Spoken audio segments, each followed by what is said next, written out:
to Neighborhood Board 13 downtown Chinatown's meeting for the night. We're going to start off with a roll call. We're going to start all the way to my right. So, please. Aloha, everybody. I'm Bob Armstrong. Welcome and thank you for coming.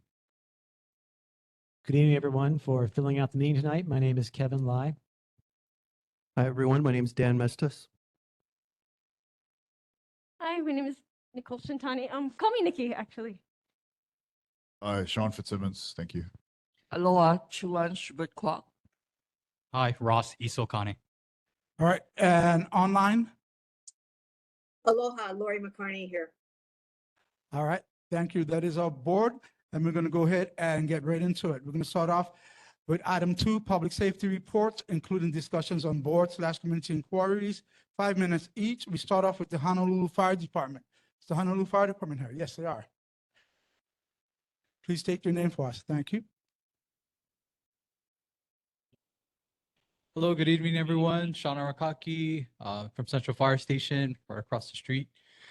I'm here to represent the department and report on last month's statistics first.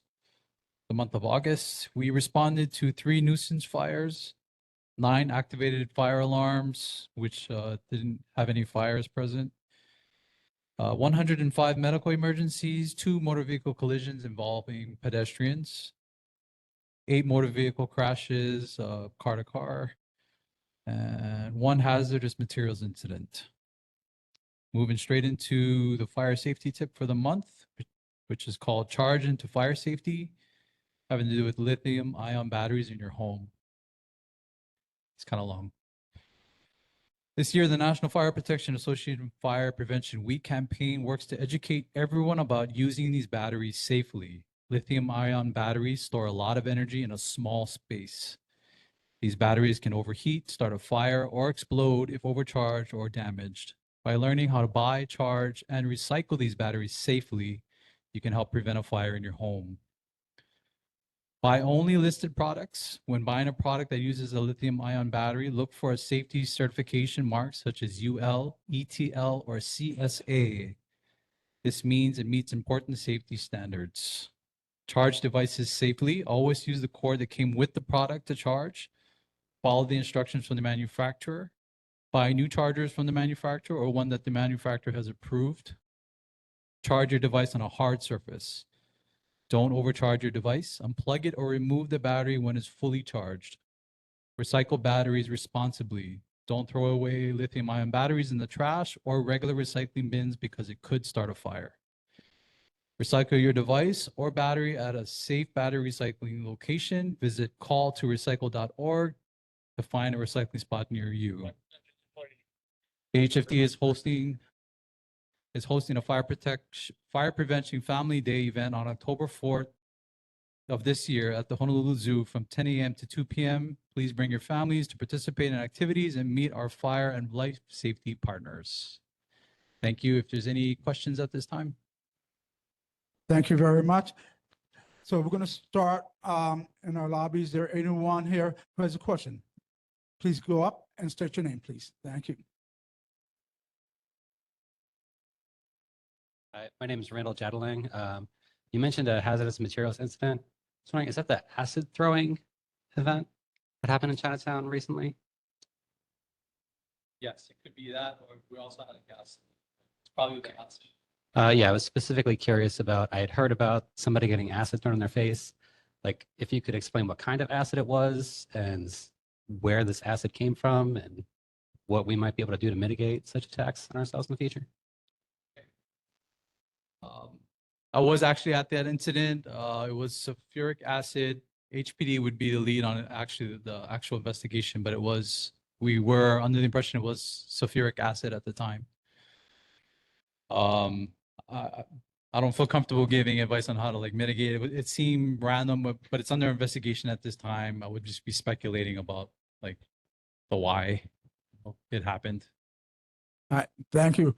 Anyone else in the audience has any questions? Not hearing none. Seeing none, we'll go to online. Anyone online have any questions? Please raise your hand. All right, not seeing any.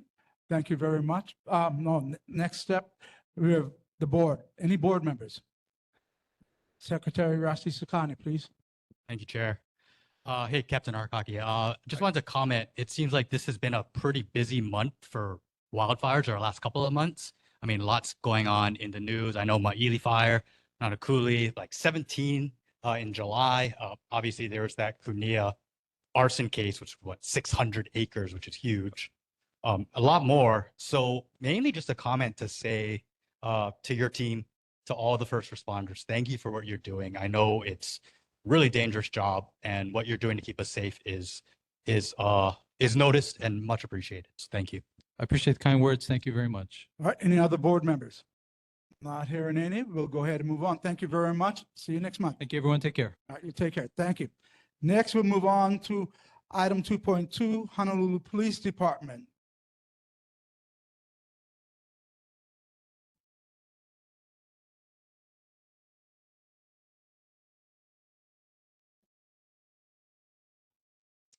Good evening. I'm Sergeant Levon Freeman with District 1 Patrol. I'll go over the stats real quick, and then I'll defer the rest to Acting Major Roberts. Stats for August, total cases this month, 2,409. Last month, 2,399. Motor vehicle thefts this month, 7. Previous, 13. Burglaries, 1 this month, 3 last month. Thefts, 28. Last month, 34. UMVs, 9 this month and 9 last month. Assault, 14 and 15 last month. Sex assault, 0 for both. Graffiti, 0 for both. Drugs, 10 this month, 8 last month. And motor vehicle collisions, 102 this month, 99 this month. I'll turn it over to Acting Major Rob. Good evening, everyone. Thank you for having us. For those of you who don't know me, I am Acting Major Henry Roberts. I am not only a police officer, but I was actually raised in Chinatown, downtown as well. So I know and feel the same concerns that you guys do. We're going to do a little, some things a little different. I'm going to have a detective come up here in a minute to discuss a crime trend that she discovered while investigating cases within the Chinatown area. Should be really quick, but I think it would be really good for our kupuna to hear. It was crimes kind of targeted towards our kupuna. I'd like to echo what the fire department said. It's been a busy month for all of us, with those fires. Answering your question real quick about the acid attack, that was not random. It was a targeted attack. That was, again, it's still ongoing. Case is still going to trial, but it wasn't a random attack. It was a targeted attack. I'd like to touch a little bit about the 10 drug cases. We had charged 7 of those drug cases, weed and seed. Highlight one of them, which was a known drug dealer that we were able to get this month. And that's through the hard work of our crew officers, narcotics vice, and our ATV guys. You guys see them around sometimes, yeah. So I want to give those guys real kudos. In terms of natural disasters, we had the tsunami this month, right? This past month. I'd like to say that, your safety is your responsibility. Know about what you are supposed to do during a tsunami. You talk about evacuation, vertical evacuation. Know if your building is rated for that, right? If the building is not rated, then I don't know if you'd want to go up on that floor either, right? I did try to do some research on that. It was a little difficult. I'm sorry, I'm not an engineer or anything, but just be mindful. Everybody tried to go westbound and just back traffic up crazy. We were able to flush all the streets within an hour of the actual scheduled tsunami. So I'm glad it went well, and nothing happened. But this is our time to look at what's coming next week, right? We have a hurricane, right? Again, whose responsibility is your safety, your own. So take a look at whatever you can to, have a kit ready if you need to go somewhere, know where your shelters are. I believe Central is a shelter, if I'm not mistaken. But know where your shelters are. Have a kit, have a evacuation plan, or even some sort of communication plan with your family members, yeah? So that everybody meet somewhere, or everybody's going to go here if I'm at work, or whatever it may be. Just be aware. when it comes to crime in Chinatown, I think we've been stepping up our work here, and that's through Sergeant Freeman, Sector 1. Sergeant Aquavella, who's sitting there, is our 4th watch sergeant. Yeah. You used the guys walking around and the younger officers trying to address a lot of the things. You know, we try to win every battle, but obviously we're not going to be able to. But know out there that we are trying to do the best we can to serve the community. Yeah. And you guys got to realize we don't only have Chinatown.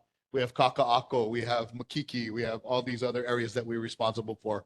But I'm going to tell you, on any given day, the majority of our resources are in Chinatown. With that, I'd like to introduce Detective Allison Lynch. She is responsible for investigating cases that rise to a felony level within the Chinatown area. We have 2 detectives assigned, but she is one. And again, she was doing, as she picks up cases and stuff, she started to discover a trend. To her credit, she brought it to me and I said, you know what? This is something we need to share. And I'm sorry if I'm going to go over your 5 minutes. I apologize. But I just wanted to give her a chance to kind of share with all of you what we're seeing, yeah, and how you can help your kupuna stay safe and not get scammed or so let her pass that out and she can talk to you guys about it. In the meantime, does anybody have any other questions real quick that I can answer? Sir? Yes, please. Yes. Yeah, I mean, since she's passing out, I might as well do it real quickly, right? You know? Oh, okay. Perfect. Oh. If I don't mean to interrupt, I could wait. No, Okay. I'm going to keep the mask on if you can hear me, because while I'm negative, I do have family who are COVID positive. So I'm Doug Pyle. I live at Kukui Plaza. I'm active with the Kukui Plaza community, often on the issues of crime and safety in our neighborhood. So I really appreciate the presentation you're giving. I just want to raise again, which unfortunately it ebbs and flows. So we've had a period of better both responsiveness from the, through 911 calls and action that we could see helping on Kukui Street in particular and in the area around this school. But in the last few weeks, it's sort of picked up again, more of the vice crime and the drugs. And so I really appreciate the presence of several officers, yourself. But and I'll say this really quick. On August 22, I believe it was Tuesday, any case, I made calls through 911 about a woman who was being given drugs and then did prostitution. No police officer responded in an hour. I was talking to Kevin Lai on the phone at the time. And later in the week, there was better response, but it's hit and miss. And I even got a lecture that from 911 on the second call that, hey, you can only do arrest what you see. And I thought, well, that's true, but it'd be great if we had more presence so you would see it, because we see it. That's it. That's the question. I wish I could flood every street with an officer. I mean, I do. And with the responsiveness, I mean, I'd like to think that my officers are responding timely. It would be something I'd have to look into, obviously, to determine. But we do try, and like you said, there is an ebb and flow. Not all officers are created equal. I'm not gonna, that's just the way it is.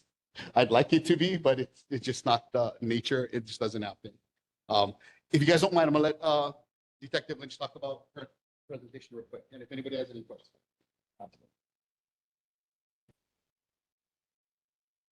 I'm not tall enough.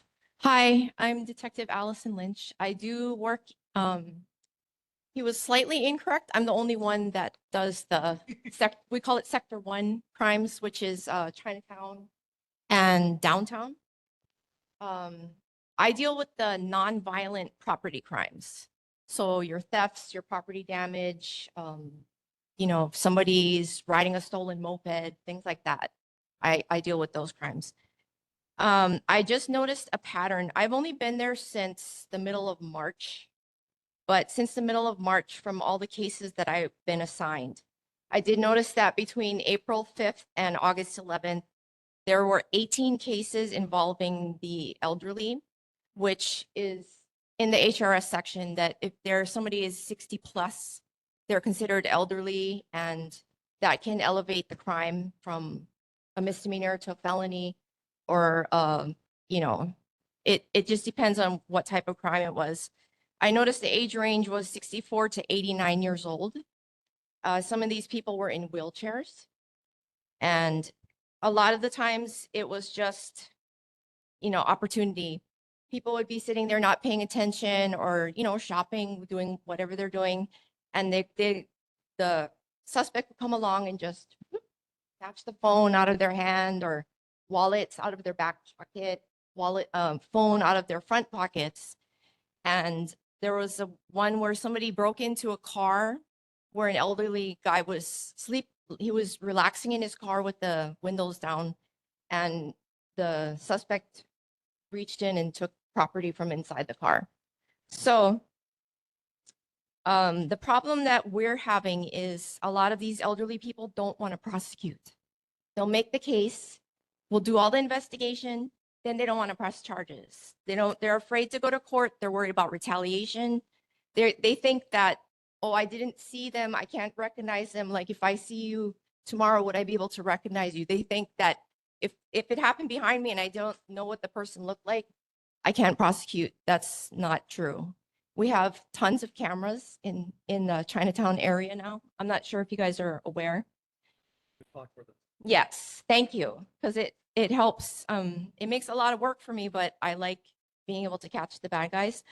So we have tons of cameras that they're very high definition cameras that we can see, you know, what these people do. Even if they're all covered up, they have hoodies on, they'll ride down the street and they'll take everything off.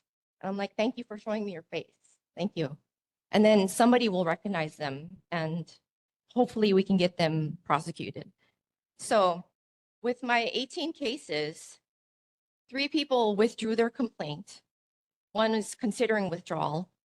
The suspect that has been seen in several videos, he's a juvenile right now. He will be 18 next month, but for right now, he's a juvenile. I have him for several cases. One of the cases was the one that the complainant doesn't want to prosecute because he's terrified. He's worried that something's going to happen to him. So I do have a lot of cases I'm conferring with the prosecutors. We're trying to get these people, you know, where they should be. But I don't know if you guys, whoever has a copy, you can see the bar graph here. The red one is when most of the incidents occurred, and that is broad daylight. That's daytime. So they're just people walking around Chinatown shopping, and they're just coming along. Oh, you left your phone there? I'm just take off on my bike, skateboard, you know, whatever. So try not to, I'm trying to explain to people, don't make it easy for them, you know. Don't be just like you're walking around, you're just looking at your phone, going on, and they'll just come by the bike and snatch it right out of your hand and they're gone. And they think, oh, I'm going to chase them down. So just be aware of your surroundings. I wanted to bring this here to you guys because if we post something on social media or something, the elderly people are not going to read that. They're not going to know. If it gets on the news, maybe they'll read about it, newspaper. But if you guys could pass the word on that, make it a little harder to steal. Make sure you lock your vehicles because they'll just walk along. They'll test doors on cars till they find one that's unlocked. And then it's open season. They'll go sit in there. They'll dig through all of your stuff. I can see all of this on camera. So just try to make it a little harder. And again, I put on here that the elderly crimes get upgraded with age, unfortunately. And yeah, just if you see people in the hot sun with a hoodie and a face mask, something's wrong. Something a little odd. If they're paying a lot of attention to you, you know, if I'll see them, they'll look at you, they'll walk away over there for a minute, then they'll come back and like, oh yeah, nobody's paying attention to me. No, oh, he's not paying attention. I'm gonna take your phone. And I'm gone. And another thing I want to let you guys know. There are kiosks at certain stores like Safeway and Walmart where they can sell your phone for about $100 cash. So if somebody's phone gets stolen and they ping it to one of these locations, I can get the phone back from the machine. Just to let people know, if they're able to track their phone and it shows briefly at Walmart or Safeway or someplace, it's probably in the machine and we can probably get your phone back for you. But we have to do it before the phone dies or it's harder to tell whose phone it is. But just to let you guys know, they do have to provide ID to sell the phone. And then once we find out that they sold a stolen phone, they're cut off. They're no longer able to sell at the ATMs across the country. So does anybody have any questions? Sir?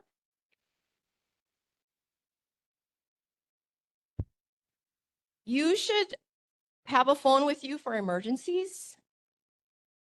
Oh, sorry. Hold on, Please. please. Anyone that has a question, please come up to the phone, to the microphone, so we can get your name. Yes, please. Thank you.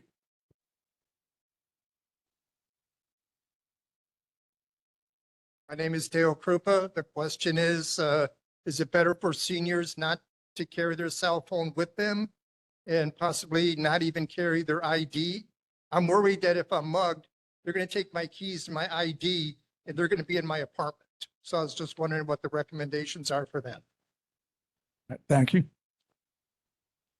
So I would make sure you need a phone. You might need emergency contacts. You might need to call somebody. You might need to Google something, but don't be carrying it obvious where it's just easy to snatch it up. If you have a purse, zip it up. If you can wear it under your arm or across your body, that makes it harder for them to take it from you. Because some people, they'll just put the purse down and they're eating their lunch. And whoop, seconds, your stuff is gone in seconds. And all your memorabilia, your family photos, you're never going to see them again. And I would not recommend, I don't know any instance where you would need to have your social security card, but you shouldn't be carrying it around with you because once that's gone, it's really hard to replace. And it's also not necessary for most things. Also, if your cars, you have your title for your car, don't leave it in your car. Leave it at home in your safe or something so that somebody can't steal your car and then try to transfer it over to them. It's happened before. So just, just make it a little harder. Don't be counting money in front of people and, oh, here's exactly where I'm putting my money. So they know where to hit, Any other questions? Yes, so, yeah, go ahead. Thank you, Detective.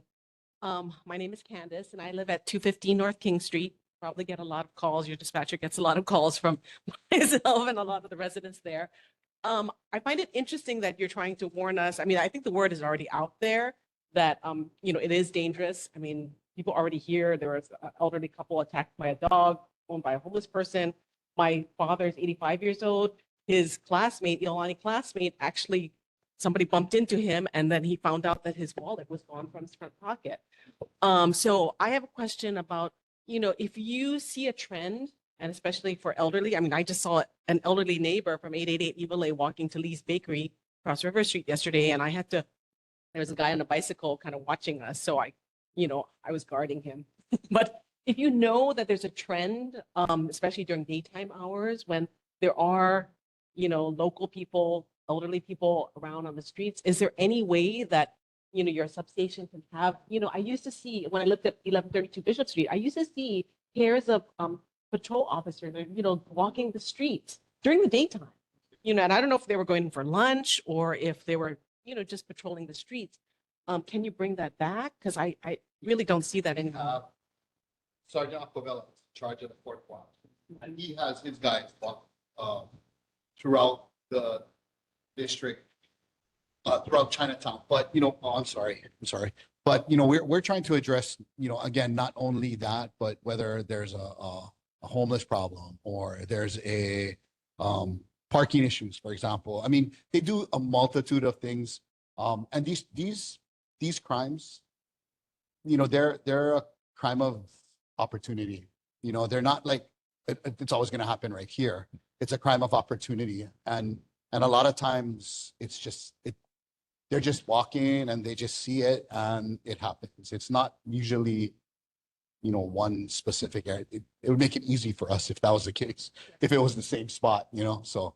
'Cause you can't warn someone who's 85 years yeah. old. It's gonna slip their mind. Again, for us, it's about just warning people to be more aware of their surroundings, to be cognizant of where they are and what they need to do to protect themselves. Like I said earlier, your safety is your responsibility at the end of the day.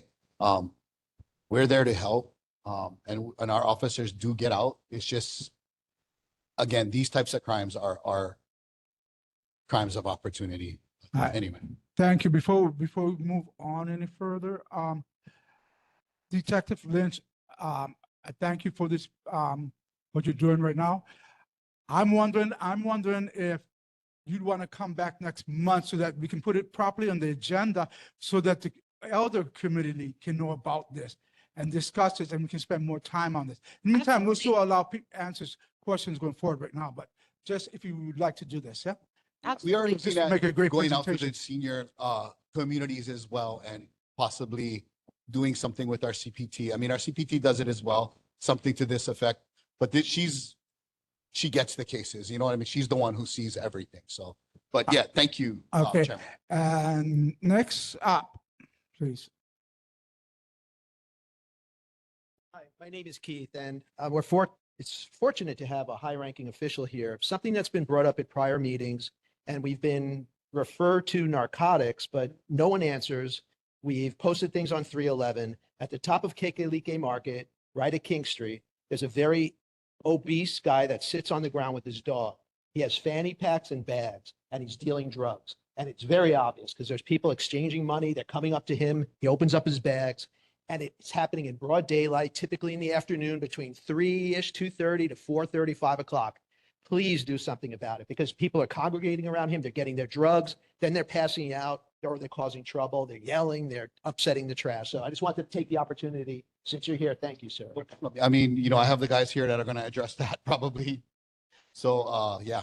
All right, so I'll take one more from the audience, and then I'll take from there. I got you guys last. Go ahead. Mahalo, my name is Deborah King, and I'm a resident here in Chinatown at Honolulu Park Place. And I wanted to first mahalo Senator Rhodes for sending the letter, and mahalo for the Chinatown substation for repairing the toilets. Thank you so much. Secondly, I emailed Chair and was requesting, we've had a lot of loud noises at night in Chinatown and a lot of loud mufflers, and also there is a club there at Chaplain Lane and Bethel. And it seems like every Sunday and sometimes on Saturday nights, they start drumming. And I can hear it all the way into my bedroom. And I just wanted to find out, I did walk over there and make a video and I published it. And I wanted to find out, what is the noise rule? Because it seems like they have the doors open, and they also have a food truck right outside. So I just wanted to find out, because I know a lot of Keiki and Kapuna are trying to sleep to get ready for their school day or work day. So do you have any advice for me on how I can pursue this so that we can get that loud noise? I think for loud noise, that's a hard one, right? I mean, we don't have any way to actually measure decibel levels at this point. At least we do not. The police department does not. It's a Department of Health thing. But what I would recommend, if we can come there and we deem it to be, say, unreasonable, depending on the hour of the day, right? I mean, that would be pretty late. So yeah. But I would recommend to call 911, have an officer come and evaluate the situation. Not knowing exactly what it is, I'd have to be there to hear it. And you know what I mean? And say, oh yeah, that's a little too loud for this area. Maybe we should go in there and tell them to turn it down. So I would call 911. All right, thank you. Next, we're going to move on to Dale. Online, Dale. Thank you, Chair. My name's Dale. I'm actually from the neighboring Ala Moana Kaka'ako Neighborhood Board. Sorry, my phone just acted up, but I just had a question as well with the phones being stolen. Are you, just kind of a two-part question, but are you seeing the phones being stolen from the outdoor dining establishments at all? Because I know that's really close to where a lot of people walk, and it can be really easy just to grab them on the table and run off. And the second part is just the detective mentioned a lot of the phones are just being sold to kiosks in the area. Have officers tried to talk to the kiosks and try to prevent the phones from being stolen there that might negate these people from stealing phones in the first place?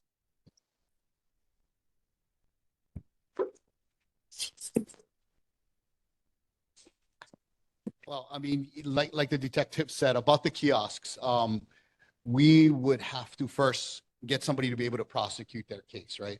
A lot of times these people don't want to prosecute, and it kind of stops the investigation at that point. We're not going to waste resources to continue to investigate something that's not going to go, or they'll say they want to get their property back. And so one of that's just a tool that we use, yeah, to try and recover the phones a lot of times. It doesn't always work, but I mean, if you want to discuss more about that, the kiosk thing.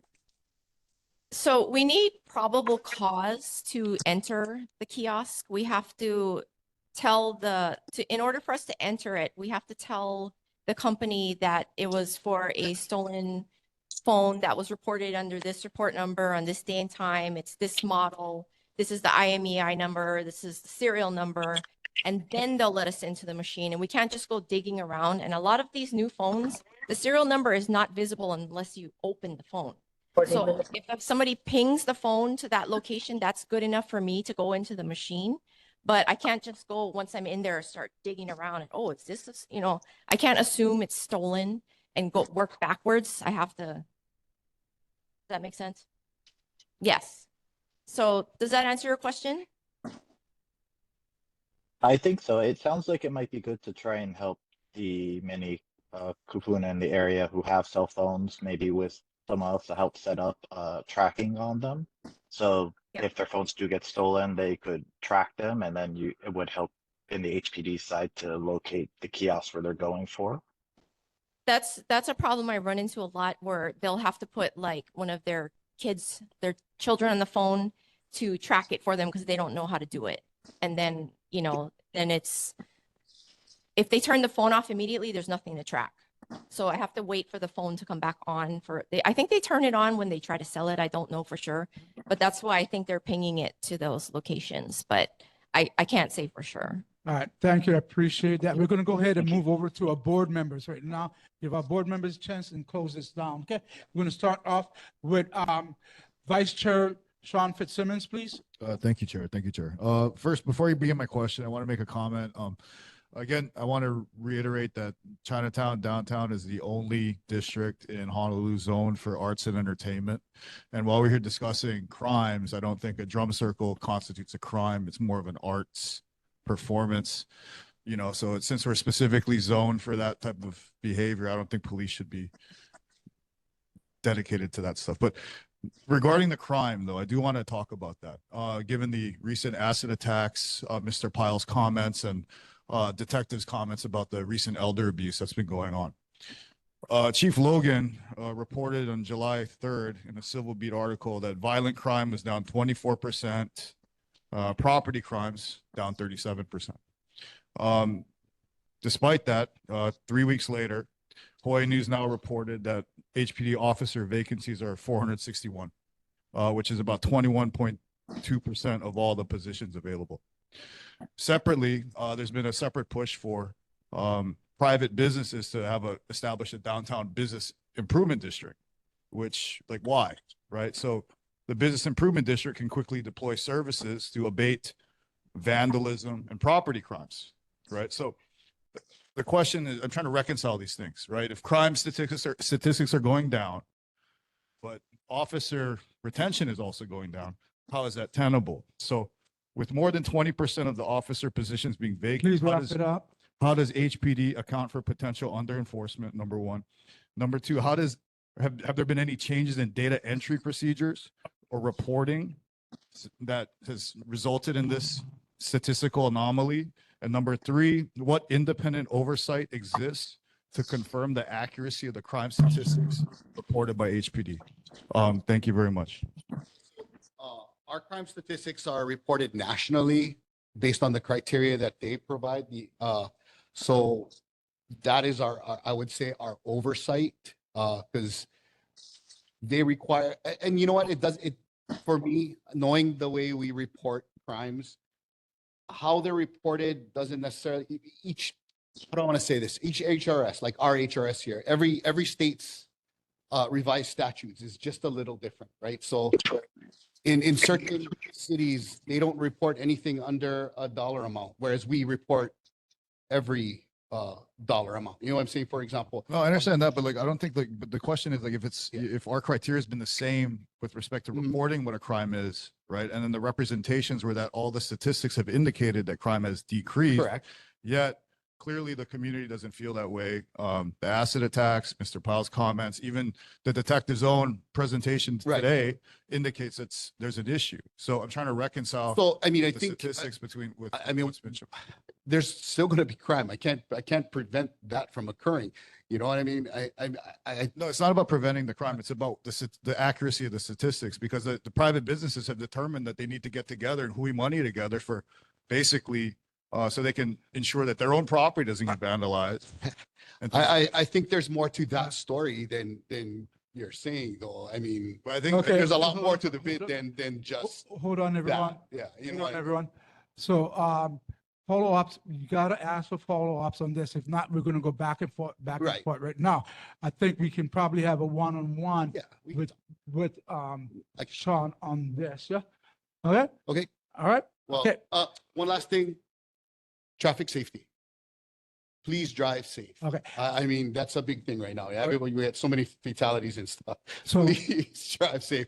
We have a lot of initiatives going on. We have a lot more officers doing that kind of stuff too. I mean, so please slow down. And when you cross the streets too, be careful. All right. Yeah. All right. Thank you. No, not yet. We still got a couple more. So we're gonna go to Shilon Sugar Kwok, then to Kevin Lai. Thought it was done. Thank you, Chair, and thank you, Acting Commander. We've been very happy working with you in Chinatown. Thank you. in Fourth Watch, especially, and also Sergeant over there always come in to Chinatown to look. And I've had occasion to watch him work. And Chinatown in the last few weeks, we did experience a lot more difficulties because downtown's security is chasing these people down to Chinatown. And so AFCOC and I formed is Chinatown security team, Dan and a few other people. So we have been spending overtime in the morning and evening to help and monitor the street and reporting to you and city people. And we've seen an improvement with this extra work put into the property owners and all of that. And last Saturday, we passed out 200 safety wallet for homeless people and seniors. And 2 years ago, we passed out 2,000 of the alarm that Board Member Shilon, can you start to wrap so it I up, hope this please? help our seniors, that people are aware that crime is hard to prevent, but at least the community is aware and we're doing something about it. Thank you. Thank you. Board Member Lai? Chair, thank you. Major, a question first, if Detective Lynch is still here. Yeah. Are you able to map any GIS data to your study so we can know better where these crimes are taking place? For example, is it likely in the marketplaces or Kekuliki Mall? And then secondly, can the cameras that you're using, can they be applied for the concerns that Mr. Pyle and others have raised about seeing activities on Kukui Street?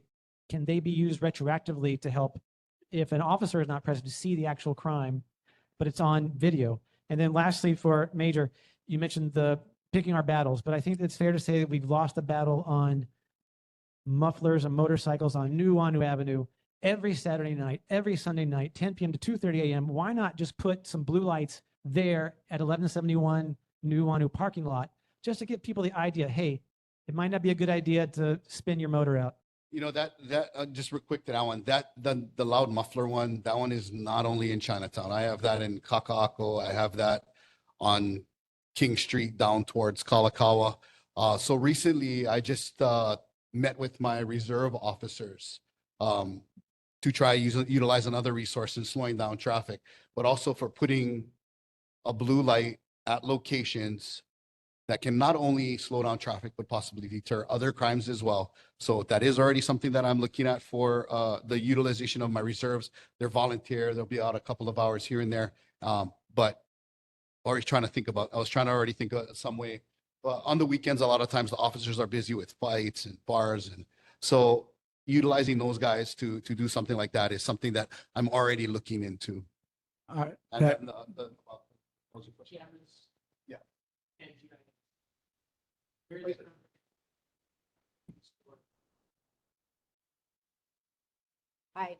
Well, again, we have to be able to know what was said, what was exchanged.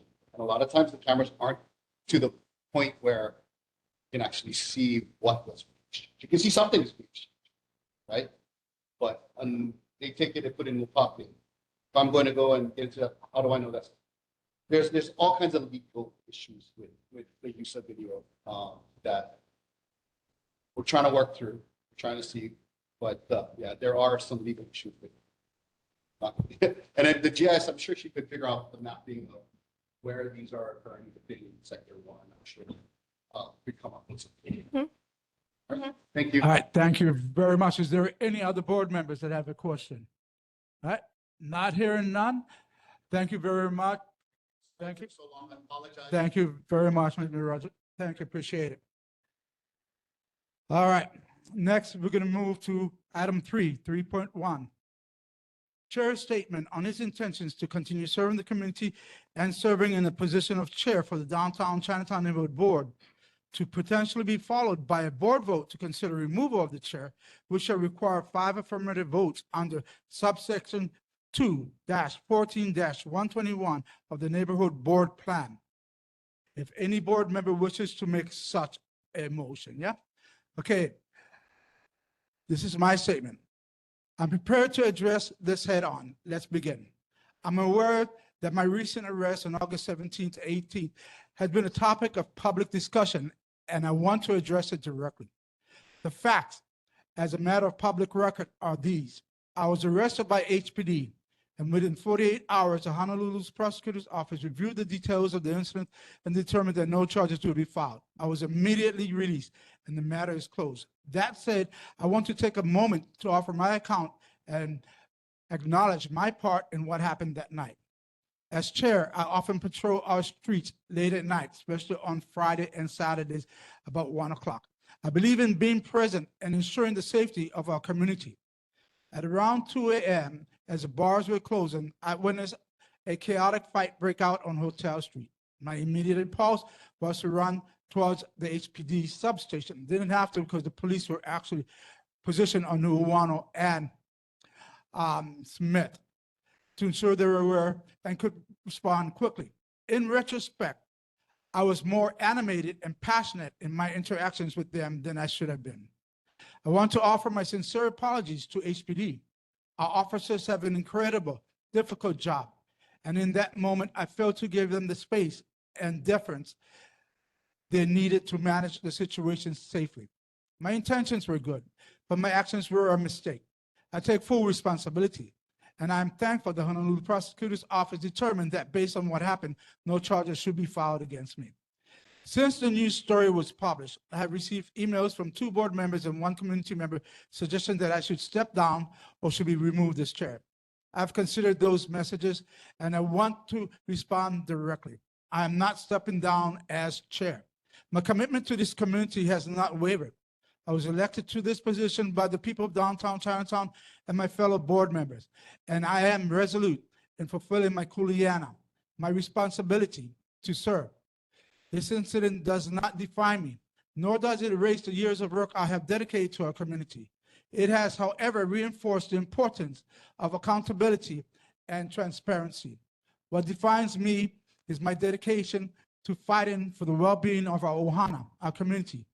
I believe that remaining as chair is the right path forward, the Pono path, because the important work we need to do for this neighborhood must continue. I've now addressed this matter openly, and I'm ready to move on. However, I expect there is a desire to discuss this matter further, and possibly a motion will be made under the listed agenda item. To promote fairness, I'm going to recommend that another board member presides over the remainder of this discussion. After conferring with my vice chair, I would like to now pass the gavel actually over to Rossi Sukani, yeah, who will be taking this item only, this agenda item only. All right, thank you. Thank you, Ernie. So Ernest, as the presiding officer, what is remaining is a potential motion to remove Ernest as chair. So before I open up the floor to the discussion, I just would like to get a motion on the agenda item first, just to follow procedure. So is there a motion on the listed agenda item 3.1? Again, potentially considering to remove Ernest Carvalho as chair. Acting Chair, I have a point of order. What's your point of order? Pretty quickly, please. Ask you. Sure. It is to the chair, and that is, just want to make sure that I and the public understand all charges and associated with that night in August have been dropped. Okay. All right. Thank you. Is there a motion? Go ahead, Board Member Lai. Thank you, Acting Chair. I'd just like to make a motion to allow another 5 minutes of discussion on the matter so that the board and the public may have a little more nuance and details on the comments that were just made by the chair. This is an item. You know, I'm sorry, Board Member Lai. All I want is a simple motion on this. Yeah, the chair. I'm not going to extend discussion for 5 minutes without a motion. Just for expediency, I'm just going to raise a motion just so we can open up discussion. So I move that we remove Ernest Carvalho as chair, just so we can open up discussion. Do I have a second?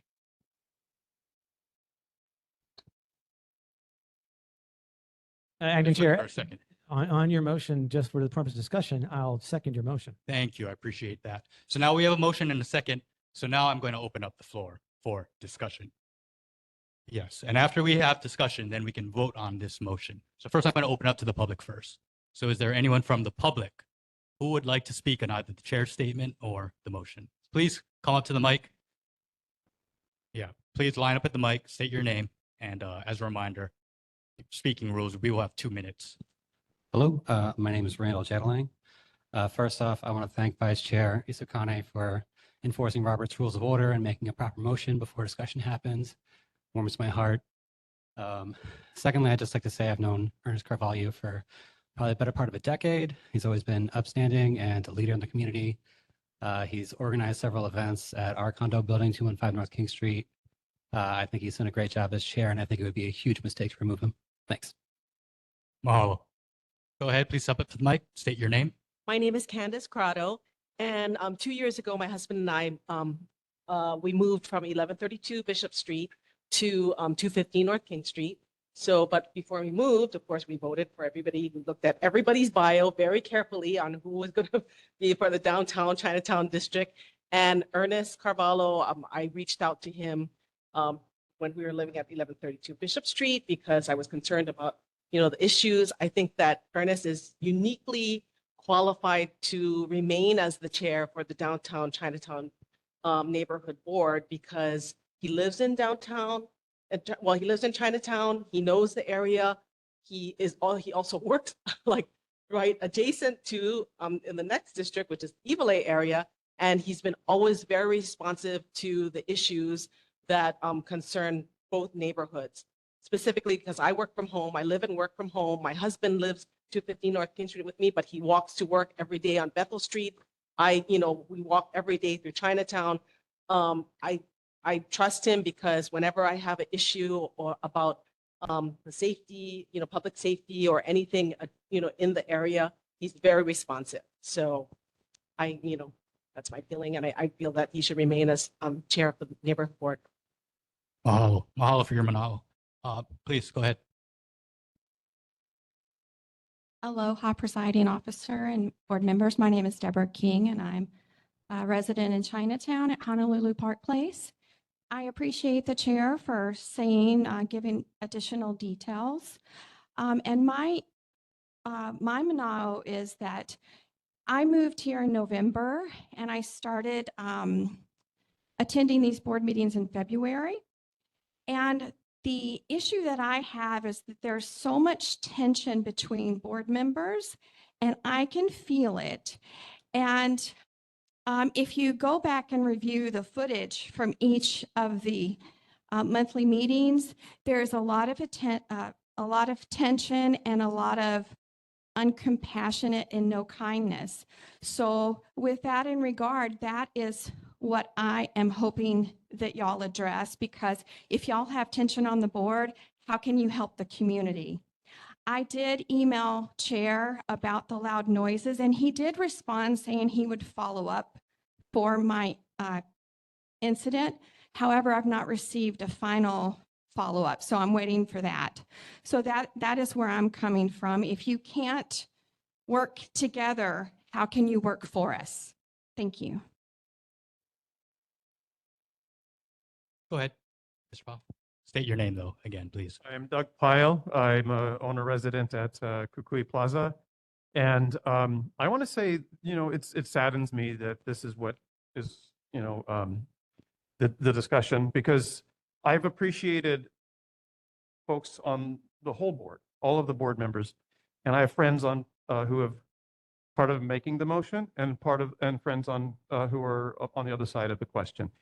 And it's really not the best service to the community to be inward focused like this on process. I mean, it's up to you what you decide, of course, but you can't win every vote, and you may have disagreements. And the point is to follow your process, and all of you do good work raising the issues of concern to our community, including Chair and including all of the members. So I really don't think this is a great time, a great motion to spend your time with, and I think you should resolve it quick. I appreciate now each of you, including the Chair, and he's been responsive.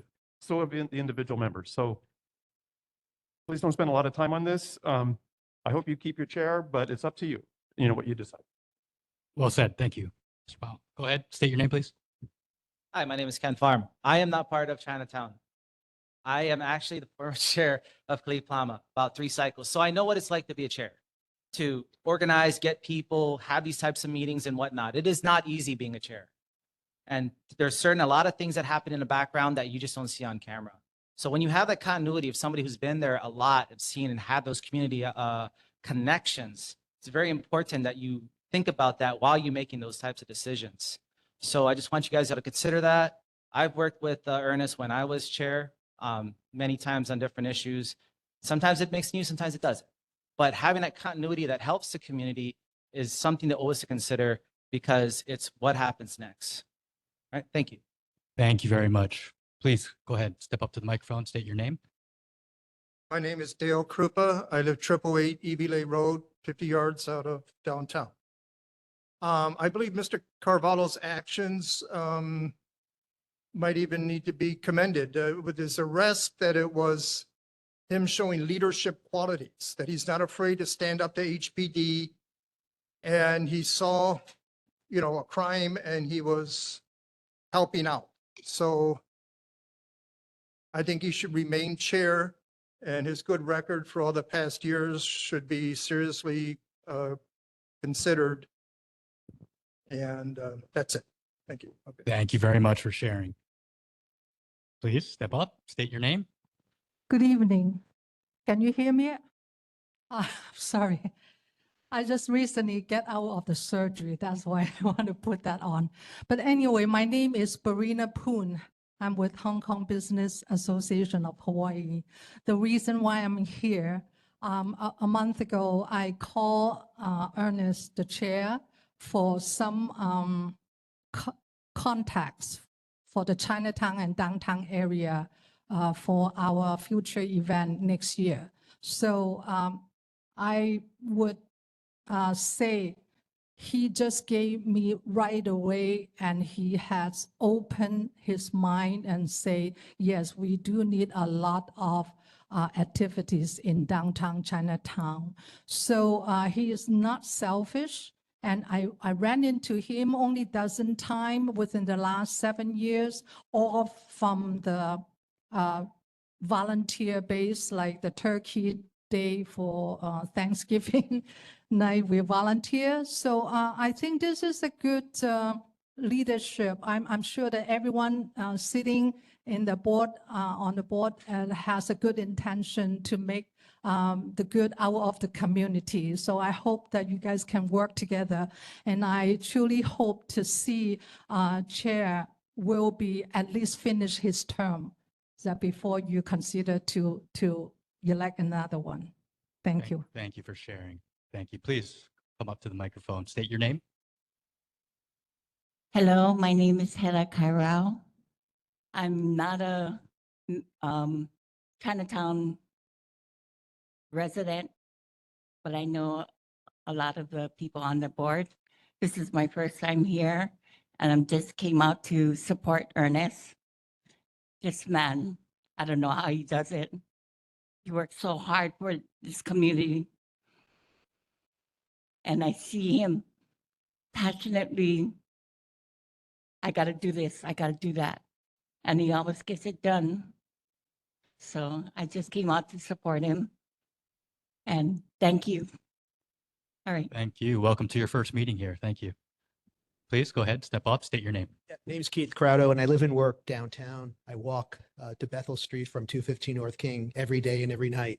And it's not uncommon to see Ernest walking the same streets. I know he's walking to his office, but I see him diligently looking around, and he's reporting things, and he's letting us know about where to be careful and everything like that. Oh, the other point I want to make is what I do professionally is I work with condo associations. I have a portfolio, and I work with boards, just like this board, and we follow Robert's rules of law as well. And I have to say, it's a difficult task to chair meetings when you have some dysfunction among the board, which I've heard from other people. I'm not as familiar with that.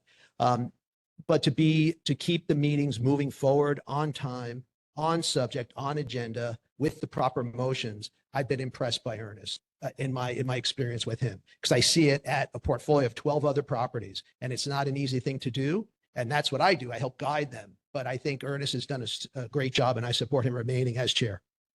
Thank you for sharing. Looking at the audience, I'm going to move to online gallery. So Amanda, would you please unmute and go ahead? Hi, my name is Amanda Ibanez. I'm the chairwoman for Kalihi Palama. And I wanted to say I support Ernest, but in the greater part, we are all volunteers. We all give 100%. And although we are all community at the end of the day, we have to look for common ground.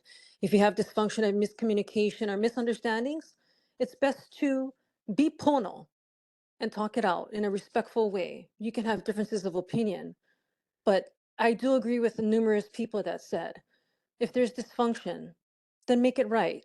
If there's a mistake, or if I'm not perfect to whoever, it doesn't matter. Welcome to a world of everybody makes mistakes, and this world is not perfect. If he needs to, or something needs to be addressed, or anybody else on the board, or anybody in the community, something needs to be addressed, then help them be better. Don't ever put a person down. He's doing a great job. I've worked with him, with Candace, and with Del Krupta. They have spoken, and I support their position as well. Thank you so much. Thank you very much. If there's anyone else online, please use the raise hand function, members of the public. But for now, go ahead and raise your hand. But for now, I'm going to move to the board members. Show of hands if you want to speak. Sorry, I'm not as proficient, but board members. I'll go ahead with Vice Chair Sean Fitzsimmons. I just wanted to point out what happened here. Like, there's no motion. The only reason why we're discussing this is because Mr. Isokane asked the board if there's a motion to remove. No one said there was. The only reason why there's a second is because Mr. Lai wanted a discussion on this issue. That indicates, I think, overwhelmingly the board's intention to keep Mr. Carvalho as chair. And I don't see a basis otherwise. Thank you. Thank you. Other hand, go ahead. Sure. This is Dan. I would just agree with what's been said so far by the members of the public, as well as Sean here. Ernest, I've known for several years, and him as well as Chulon and assisting HPD and the community is why I even ran for this board in the first place. I live and work in Chinatown and walk the streets constantly all day long. And there's not really one person I see more trying to help out than Ernest, and I support him wholly. Thank you, Board Member Mestis. Go ahead, Board Member Armstrong. Thank you very much. And I want to also echo the comments that I've heard today and congratulate the chair on the resolution of this issue. You have been involved with me on the development of items to improve the neighborhood board system here in our county. And I think you probably would agree that this issue has raised new questions about the porous nature of our neighborhood plan. And I look forward to working with you in the future about such matters and a third-party judicial system for neighborhood boards that I think is terribly needed on this island. And I know that you have voiced something very similar. And so I look forward to working with you in the future. And I thank you for the work that you're doing for our board, as I do for everyone on this board, even though we may disagree from time to time. Thank you, Board Member Armstrong. Board Member Lai, I see your hand up. Go ahead. Thank you. To the members of the board and to the public, I do appreciate your comments tonight. And it does seem a bit disingenuous to be having this discussion under the item of to vacate the position of chair when the chair was requested to have a point of discussion on the agenda as well as a potential motion. But that's not what showed up on the agenda. And this is a key thing that those of us who have been chair of this board and other boards and have followed the neighborhood plan and Robert's rules and have the understanding of the way things work, we know and expect, and you as the public should expect us to follow those rules. And those of you who come to the meetings, I'm very glad that you're here, but sometimes you don't have as full an understanding of the neighborhood plan, which is designed to protect you as the operation of this board goes. As an example, on our agenda tonight should have been motions, potential to have a discussion, and then a potential motion to vacate. That's not where we are. Why? I'm not sure, because the Board chair Member was Lai, your providing time this is up. Can information. you please wrap it up? We will.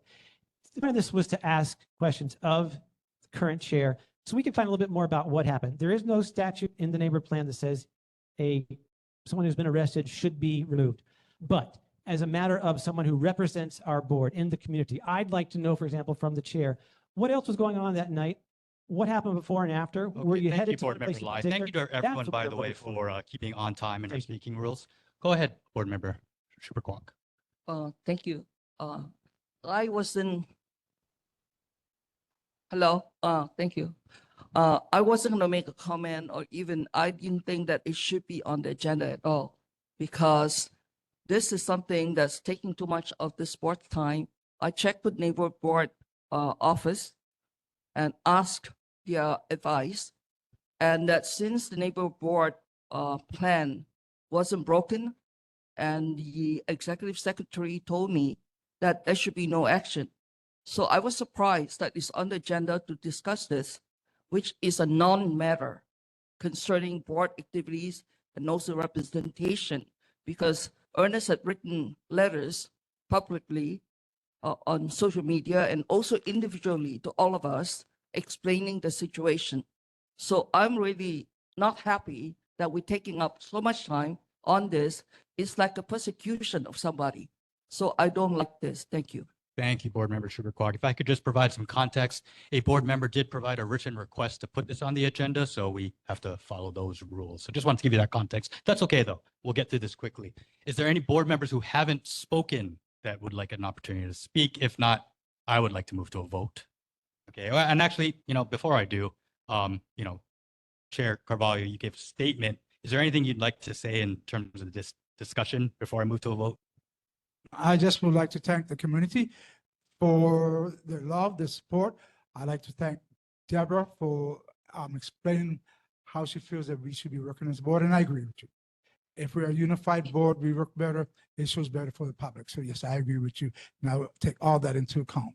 I want to thank HPD for everything they've done. They're an excellent group of people, and I love HPD, I support HPD. But I want to thank the board members and everyone else. Y'all, thank you very much. That's all I have to say. Thank you, Chair Carvalho. I'm going to call the roll call. Camelia, motion is to remove Ernest Carvalho as chair. I'm going to recommend, as presiding officer, a no vote. Okay, Armstrong, Nay. Fitzsimmons, Isokane, Nay. Lai, Abstain. McCartney, Nay. Mestis, Shintani, and Ernest I'm recusing myself from this one. abstain. All right. Okay, 0 ayes, 7 noes, 2 abstentions. Motion doesn't pass. All right. I'm passing the gavel back to Chair Carvalho. Thank you. All right, thank you. Thank you, everybody. Next, we're going to be moving on to approval of minutes. Item 4.1, board vote to approve NCO draft regular meeting written summary for video record Thursday, August 7, 2025. In accordance with I am calling for a vote and recommending a yes vote. Are there any objections? Board Member Lyon. Chair, thank you. I will object to a roll call vote till discussion of the matter on the agenda. Could you please repeat that? I didn't hear you. My apologies, Chair. I would like to move for a period of discussion on item 4.1 on the agenda. So I'm calling, yeah. So I'm calling the vote. I want to know if there's any objections. If there's an objection, then, so consequently, our rules that we adopted back in July override Robert's rules. Chair, Is there an objection? there is an objection to the motion. Open discussion. Go ahead, Board Member Lai.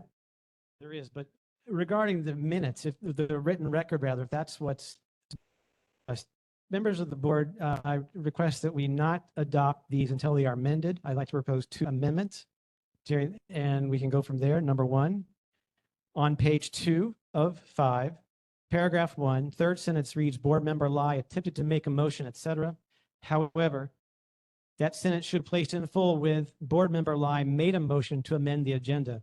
And I note that after reviewing the video record of the meeting, that a motion was indeed made. However, it was not seconded, it was not adopted, but it was made. The second part of my motion is to amend the spelling of Senator Rhodes on page 3 of 5. Still, we need to develop the appropriate way to form a possessive form of the senator's name. Those are the 2 motions, Chair. I hope that they will be deemed worthy of a second. Thank you. All right, thank you. All right. Is there any other discussions? No other discussions? If not, I call the vote on the listed agenda item recommended first. And then if that doesn't move forward, then we can go to amendments. I recommend a yes vote on this item. This will be a roll call vote. Go ahead. Okay. Armstrong,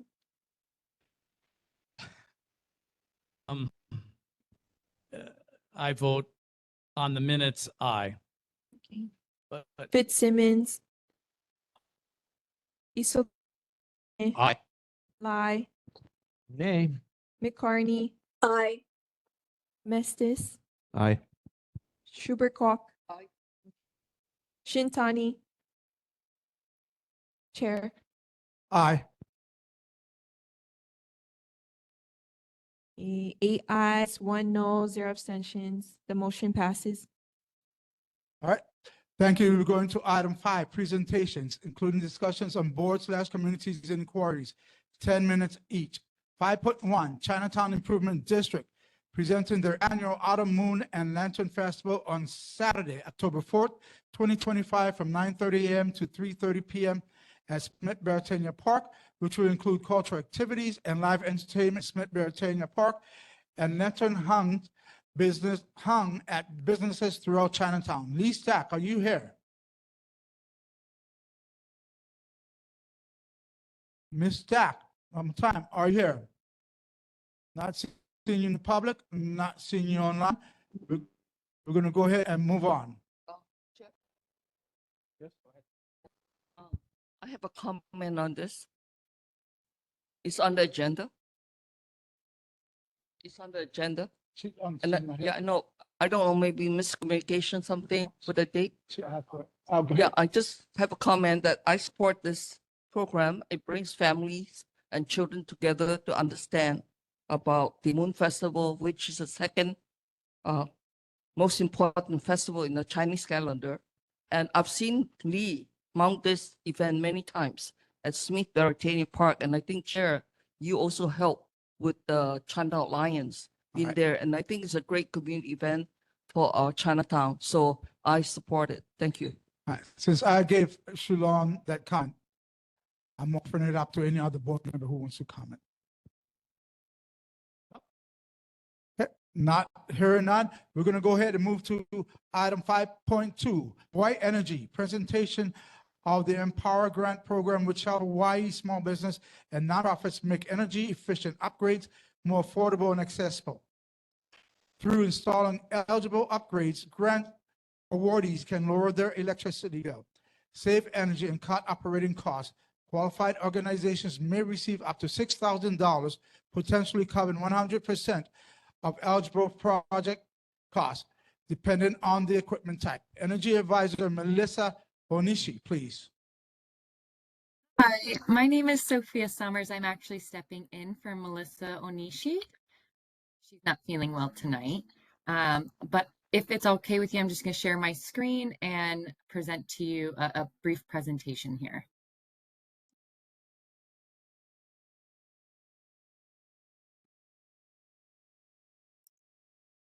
Just give me one moment. Oh. Okay, can you all see? Yes. Okay, great. Well, thank you so much for having us tonight. I'm really looking forward to sharing with you all about our two really important affordability and accessibility programs that we have at Hawaii Energy. This really helps small businesses and nonprofits and people within your community help improve their building performance and help save money on electricity. So as you mentioned, Melissa was supposed to share tonight, but my name is Sophia. I focus predominantly for the commercial, office, and retail sectors within Hawaii to help achieve the state's energy efficiency portfolio goals. We have a mission here to achieve 100% clean energy by 2045, and our role as energy advisors is to help island businesses and families make smarter energy choices by incentivizing them through these rebates and incentives to make those smart choices. So we have three program pillars. One is clean energy technologies. This will help accelerate the goal towards 100% clean energy future.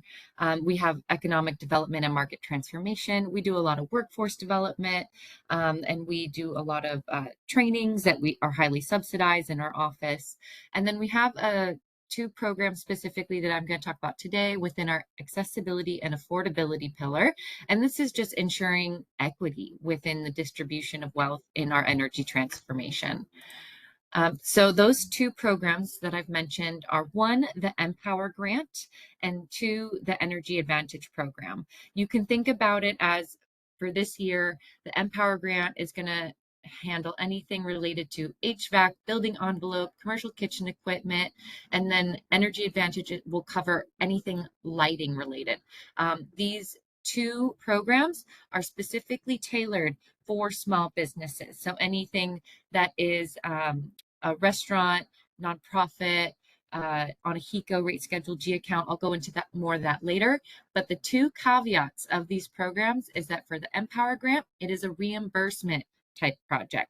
You'll get pre-approval from us to make sure that the equipment meets our efficiency standards. And then once that's good to go, you'll utilize a clean energy ally. That's basically the terminology we use for a contractor who has been fully licensed and insured to perform this work, and they're familiar with our program. So a clean energy ally is just basically a certified contractor that's fully licensed and insured who's familiar with our program. We have up to $6,000 per grant while funding lasts for this grant cycle. It just opened as of August 1st, and typically we see it close somewhere around April, but it is a first come, first serve basis. Now, as it refers to Energy Advantage, the same businesses that qualify for Empower Grant could and should qualify for Energy Advantage. So this is a free LED lighting retrofit program, and with the new state's fluorescent lighting ban, it is so important now more than ever to get the word out about this program, because we're just not sure about the future of it. But it is available now, and this can help businesses replace their fluorescent lightings with LEDs. You would also need to use one of our Clean Energy Ally contractors, because the reason it can be free, the way that we do this is that the contractor actually fronts the cost, and then we reimburse the contractor. So that's a super awesome thing that they do for our community. To apply for an Empower grant, this is the email that you would want to reach out to: he-grants@leidos.com. Leidos is the Hawaii Energy parent organization. But you'll fill out the Hawaii Energy Commercial Incentive application. You'll provide an IRS W-9 form that is current, and submit the quote that you received from the contractor. And then we'll look at the equipment specs for the unit that's looking to get installed, and we'll verify that it meets our efficiency standards. And then once that's good to go, we'll send you an award letter. So it's very exciting. You can always just reach out to myself as well. I'll put my contact information in the chat if you have that feature available. If not, there'll be a way for you to access this information in the Google Drive. Okay, who is eligible? Who's the small business that we're talking about?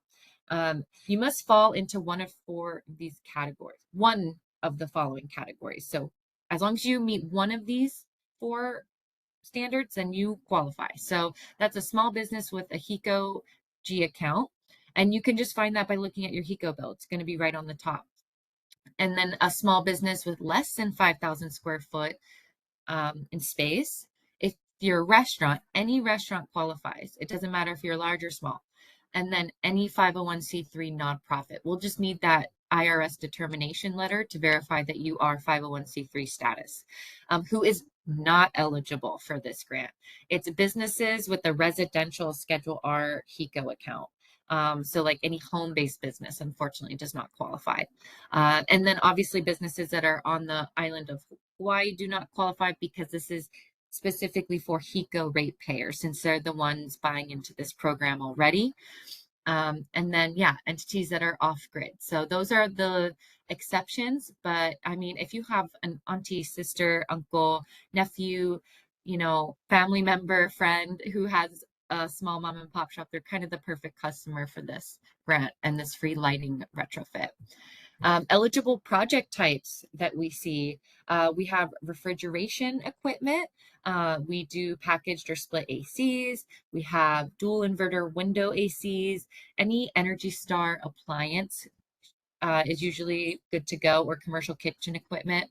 And solar water heaters, that's a big one this year. And then kitchen demand ventilation control and building envelope stuff, such as like window films. And we have a much more in-depth list of what equipment qualifies on our website. And yeah, so just the way you can think about it is the grant is for anything HVAC or building related outside of the lighting. Energy Advantage will be the lighting program. And then we have them separated into tiers. So feel free to go onto our website or access the information in the Google Doc to show the eligible equipment per tier. But we also have this Let's Talk tier 6, saying that if it doesn't fit neatly into this specified tiers that we offer, just give us a call, shoot us an email, let us know what type of project you're looking at, and we'll see what we can do. So that's the Let's Talk tier. So, okay, we kind of already went through all of this, but here it is again. So the steps: verify eligibility with Hawaii Energy. Just reach out to us, have early engagement as soon as you know what type of project that you're looking to install or have done. And then go on our website, look for an eligible contractor, Clean Energy Ally, receive a free lighting audit and quote, sign the proposal or the estimate provided, and then the contractor will receive the incentive post completion, and then you have free lights, free LEDs, and it's awesome. This is the page on our website that you will be going to. It's called Find a Contractor, and you can look them up by name, or you can use these fancy drop-down menus that say I'm located on Oahu or Big Island. It would be Oahu for this case. I have a, you can say I have a business or a residence. You want click business, and then you're looking for a installer, and then I'm interested in HVAC or lighting or building envelope stuff. So that's kind of what the drop down menus will request the information for, and then they'll generate a whole list of contractors for you. If you need to do benchmarking data, we have that for you. So yeah, if you have any more questions, I tried to be, respectful of the 10-minute time frame. Feel free to take a picture of this QR code. It'll take you to our website. You can always reach out to us at hawaiienergy.com in our chat function, or at My Hawaii Energy on Instagram or Facebook. We would love to connect with you. Please follow us. And yeah, this is a first come, first serve grant cycle that just opened, and we would love to have you participate or share this information. All right, thank you very much.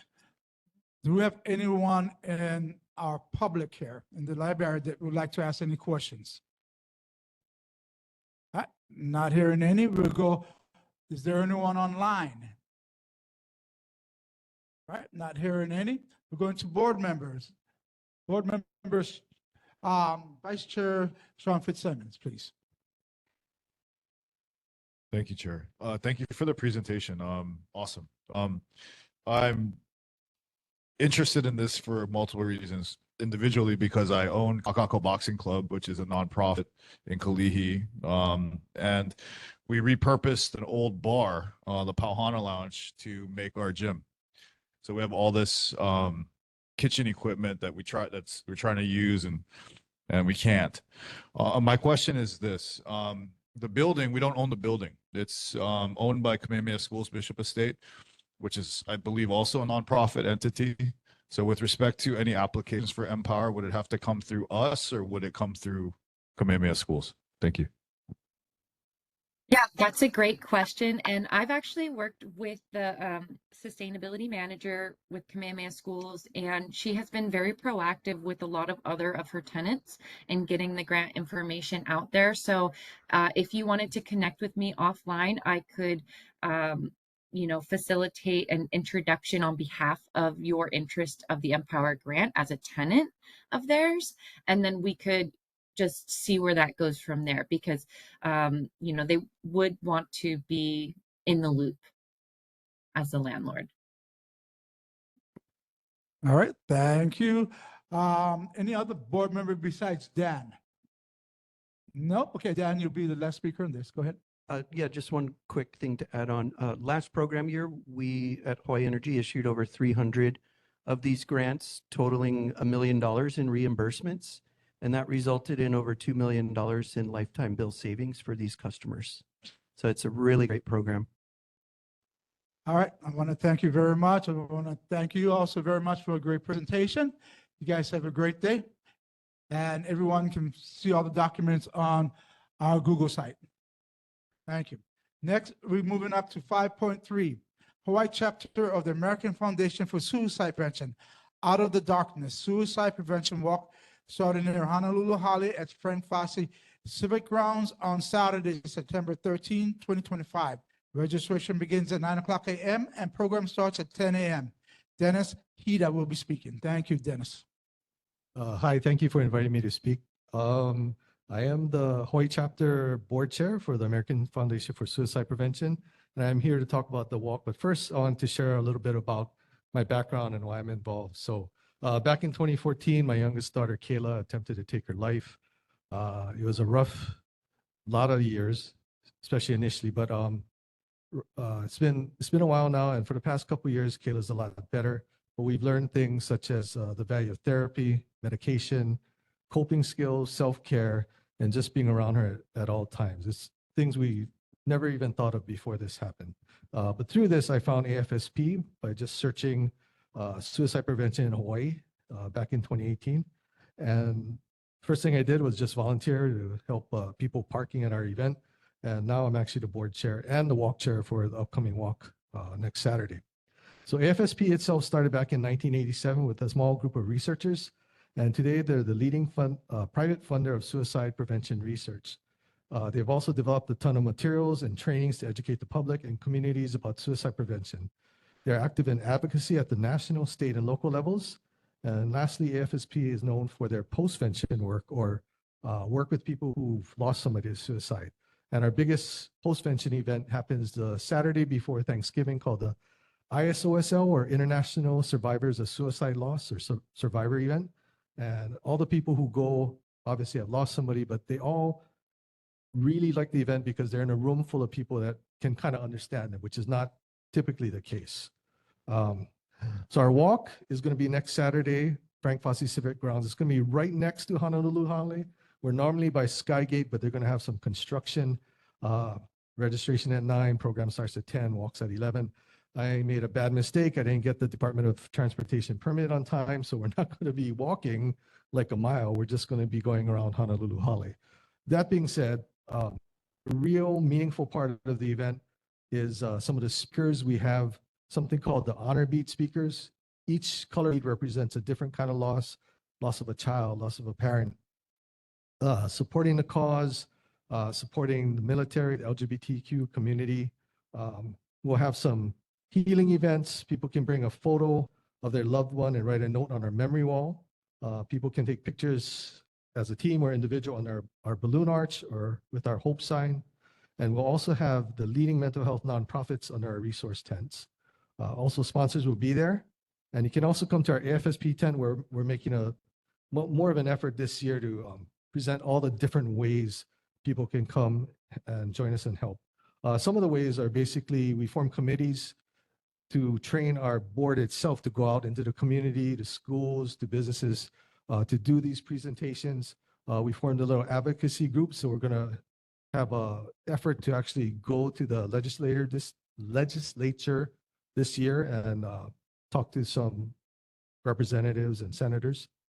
We've also started a few focus groups. So AFSP they look at the people who are disproportionately affected also and try to make a difference. So we started a focus group with the LGBTQIA community, and we're hoping to start a group with the Native Hawaiian groups. So that's about it. The walk, as much as its value for the people who come, it is a fundraiser. The funds, half of the funds stays with us to help pay for all our expenses, to put on events, to purchase brochures and whatnot. The other half goes back to national, and that's where all the research continues to go, the advocacy efforts, and they're continuously trying to figure out, other ways to stop suicide. I was going to say I'm going to stay to the end, but this meeting is going a little long. But if anybody wants me to stay, can I? Because last time I came and nobody came up to me, so I'd like to go home if nobody wants to talk to me. But if anyone wants to talk, I'll stay. By a show of hands, okay, I'm going to go after this. Let me ask the public, anyone in the public who would like to address Mr. Hida right now? Nope, not seeing any. Anyone online? Nope, not seeing any. Anyone on the board? I'll see you there. All right, nope, no one else. I just want to say I've been to this event many times. It's a great event. So thank you guys very much for what you guys do. Can I hand out flyers to everybody? Is that okay? Yes, you may. Okay. Thank you. You have a good night. Bye-bye. All right, next, we're going to run into 6 public concerns, 2 minutes each regarding issues not listed on the agenda. I'll put up the clock. It'll say 1 minute. I'll start it. Don't worry about it. We start it back. Okay. Thank you, Ernest. My name is Ed Karibsky. I manage the Fort Street Mall Business Improvement District. Recently, the mall was converted from a park to a street, and I got to go ahead about a month ago to do more street events. What this does is allows us to bring food on the mall. As a park, we could not do it. So we're trying to bring more activity, to combat, losing Ross, Walmart, and Longs. So upcoming, we have September 26th, we're working with Downtown Arts Center. We're going to do a night market there on Friday, September 26th. Going to have another night market November 14th. ESPN is going to do their Sports Fest in Ross Store on October 4th as well. So they're going to have about 30 they're going to have activities like football, baseball clinics, soccer, gate ball, cornhole tournaments, mini putt. And on what we're going to do on the mall is we're going to have food vendors on the outside so that people could go inside and outside. And it's really fun to hear about, especially with the Moon and Lantern Festival with the kids. And then the next day, they're actually going to be doing the youth and children, you know what, I forget the name of it, on the state capitol. And finally, the other thing we have coming up is the Hullabaloo Street Festival on Saturday, October 5th. This could be placed on the agenda next month, so we can just figure out how we could do more activities. The way, what I can ask the board is, and Ernest has actually helped me out with this, is I'm treating Fort Street Mall as a venue. So if you want any nonprofit to do any activities on there, have them contact me. I'll pull the permits, I'll facilitate everything. But we just want positive attention, come to downtown. I mean, come to these meetings, it's kind of depressing to hear negative stuff, but there's a lot of positive stuff coming through as well. And for example, I think Ernest put me in contact with the Hong Kong Business Association. They want to do an event at the end of January. And hopefully other people will come through as well. Any questions? I'll be able to go that route. Go ahead, Kevin, live. We can take a question on this. Go ahead. Okay, thank you, Chair. Ed, thank you. Nice to see you. I saw you on the mall today, chasing down somebody else who was causing some trouble, but good on you. Question for this, regarding the changeover of the mall, has the signage changed so that people are aware, like, can you bike? Can you scooter? Can you? So far, I haven't heard anything yet. I think DTS is talking about complete streets and doing other stuff, but they have not come to me with anything. So we're just following the signage as it is right now. For example, you could do loading, unloading, except between the hours of 10 a.m. to 2 p.m. So like Uber wants to drive up to McDonald's, they could go to McDonald's, only not except between 10 a.m. and 2 p.m. All right. Mr. Armstrong first, yeah? Hi, Ed. We talked about this morning, and I just want to thank Fort Street Merchants Association for the increased lighting that anyone would notice. What a huge difference. Actually, that was because of you. Well, yeah, I know. But anyways, it is hopefully the lights will stay on a little longer, and it is 3 times brighter at least. It's really significantly brighter and safer as a result. And my only comment would be is, let's love Union Mall as much as we love Fort Street Mall. And I know that's another area, but because I see them as interconnected. Thank you. All right. Thank you very much. Any other board members? All right, hearing none, we can say thank you very much, and we'll see you back here next month on the agenda as a presenter for Hullabaloo. Okay, thank you. Appreciate it. Thank you. All right, anyone else? Come up to the mic, state your name, yes, please. Doug Pyle. I introduced myself earlier, a resident and owner at Kukui Plaza. I have neighbors who have families whose kids attend this and other nearby schools. This is, I talk about the crime and vice on Kukui Street, but that's not the only safety hazard. There's also just trying to cross on foot the uncontrolled intersection that's extremely busy and complicated with, at Kukui. I just had to stop my video. Was that? Yeah. Okay, so that intersection is busy in the morning, busy in the afternoon with rush hour traffic at the same time that some kids are walking to school. I notice there's been publicity around the Department of Transportation Safe Routes to School program with funding to deal with some of the targeted areas where walking to school is unsafe. I would say that intersection gives me nightmares. I got a window that looks over it, and sometimes the cars are cooperative and sometimes they're not. Does anybody, maybe from the state here today or on the board who is familiar, if we can get this Kukui Street pedestrian path safer for the kids using this resource? All right, go ahead, Shalon. Doug, it has been raised by this board several times on that van, the Needles van. And I have also publicly complained to our city folks, the police. I documented the van. Over the years, it just moved one block closer to Mauna Kea and Nuano, and it's still there. And at times, there are people loitering around and shooting up. It's really not conducive to sending the right message to our kids in our kupuna. And it's a heavily traveled path to Palilongs and Safeway by kupunas walking there to shop. And Kukui Plaza, Honolulu Tower, Honolulu Park Place, all of these people walk there. So I really urge the city, if our city is hearing, please remove that van to Iole so they can serve more people. All right. I've been very vocal Mr. on Long, this. please Yeah. wrap it up, please. Thank you. All right. Anyone else? Go ahead. No, I do not work directly, I do not directly work for them, but I do know people who work with the people working on safe routes to schools. I'll try to give them a message about that. So. All right. Any other board members? Go ahead. I just want to add that I know that Doug, you know this, and some of the board members know this. I think we're at a inflection point about the safety of our school children, and you know, the city and county has got to start an engineering study of an overpass that gets across what is 4th Street and Bishop Street or whatever that you know, so that our keiki are safer. It's got to be a very long process and a very expensive one, but it has to start, and I think it needs to start immediately. All right. And we've asked those officials to do that. Yes, I agree. All right. Any other board members? All right. Not hearing none. Anyone else has another community concern, please come up. Go ahead, Ms. King. Hello, hi, Chair and board members. My name is Deborah King. I'm a resident Chinatown.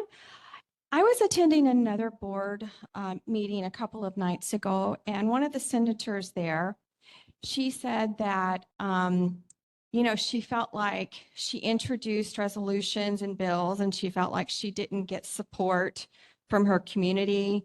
I don't know if that may be from testimony or other things like that. And I know that as a board, y'all have been very concerned about some issues, some legislation. And I noticed that Waikiki, I understand that this is a public safety committee meeting, but is there any way that we can include some of these resolution and bills on our agendas so that we can be more informed? Anyway, just for food for thought, because I think that we, as we're getting back out in person, that we need to, you know, support and or oppose and let our officials know that we're there for them. Thank you so much. All right, so I'll answer your question, yeah, real quickly. So usually if there are joint, if there are resolutions going around, the other boards will send and ask us to support those resolutions, yeah? So we'll bring it up to them. Oh, I didn't mean the specific one. I was just using this as an example. Okay, yes, but Yeah. you do. Thank you. Thank you. All right, anyone else? Ooh, who's online? Huh? Paula? Unmute, please. Hi, I'm not commenting on that. I wanted to just talk about the Hawaii Bicycle League Walk Bike Drive program. I was scheduled last month, but I was unable to present. So I thought I would get on here for 2 minutes. Go ahead. Okay, thank you. The Walk Bike Drive program is funded by an HDOT grant to highlight the importance of pedestrian and bicycle safety on Hawaii's roads. Whether we walk, bike, or drive, safety is everyone's responsibility. And one of the things that I want to highlight is something called the Vulnerable Users Law, Vulnerable Road Users Law, which is an effort to enhance safety on Hawaii's roads by addressing the risks faced by those traveling outside of motorized vehicles such as pedestrians and cyclists. Today was our 58th pedestrian fatality here on Oahu, out in Makakilo. And that is more than double last year's entire amount. Whether on foot, on bike, or in a vehicle, commuters are a traveling ohana. We recognize license plates, stickers, company logos. We merge with a wave or a shaka. And when there is a crash, we learn just how close we are to others. And there's also the fact that everyone has a right to be safe on Hawaii's roads, according to King Kamehameha I, and that was a precept that became law in 1978 here in Hawaii. Now, back to the vulnerable users law. When I first got this assignment, it was mostly to focus on pedestrians and cyclists. But now, every time I go to a neighborhood board meeting, and I've been to several last month, and I have about a half a dozen or a dozen more this month, a lot of times e-bikes, mopeds, and scooters come up, and the tricks they do, and what is HBL doing about that? All right, thank you very much. I do appreciate it. Does anyone have any questions for Ms. Bender? Ms. Bender, can you send me an email tomorrow? Because I sure will. I would much rather have a presentation on this. We have some people that are very interested in this. Okay. Thank you. Thank you. Anyone have a question? No? No one else? All right. Thank you, Ms. Bender. But send me the email tomorrow, please. Thank you. Sure will.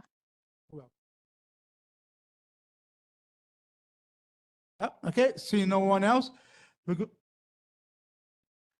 seeing no one else, we're gonna go ahead and we'll move on to public officials. We're gonna start off with Mr. Downs, please. Because he was, and we also go with whoever's in the office first. Yeah, I know. Good evening. I'm Stephen Downs. I represent the governor's office. I submitted responses to the previous months, so I'm here to entertain questions. All right, we'll start with the public. Does anyone for the public have anything to address to the governor's representative? Not seeing none. Anyone online? Not seeing any. Board members? Board member Rossi Sakani. Thank you, Chair. Then we go to Kevin Lai. Hello, Mr. Downs. I wanted to ask about the governor's involvement in the negotiations on the U.S. military leases that are ending in 2029. I think I saw the quote from our federal leaders. Our leaders have made it clear that they could act through eminent domain, which would take the land without giving Hawaii anything in return. I was pretty appalled if that's what our federal leaders said. I mean, given the Hawaiian Kingdom's history, I think the federal government taking land from Hawaii is a very insensitive thing to say, especially to our Kanaka population. So I know the governor is representing our interests. So I just want to, you know, we're behind him because this is the land of Hawaii, and we know how much environmental damage has been done. You know, I'm talking Makua Valley, Hakuloa, Red Hill, of course. So I just think that this gives us some amount of leverage. So we're behind the governor on this one. I hope he's going to stand up and not let anyone bully us around. Thank you. Board member Lai. Thank you, Chair. Mr. Downs, thank you for your response regarding House Bill 850 about the condo association voting time limits, at least that part of the resolution. That bill did not pass in the previous session. And I just, I wonder if it was to come to fruition, does the governor have a position on the idea of letting condo associations have more than 60 days to conduct any vote, especially on very important issues where it might actually require more than 60 days to get input from the members? Thank you. All right. Any other board members? Oh, not hearing none. I want to thank you very much. Thank you. All right, next we're going to move on to Senator Rhodes.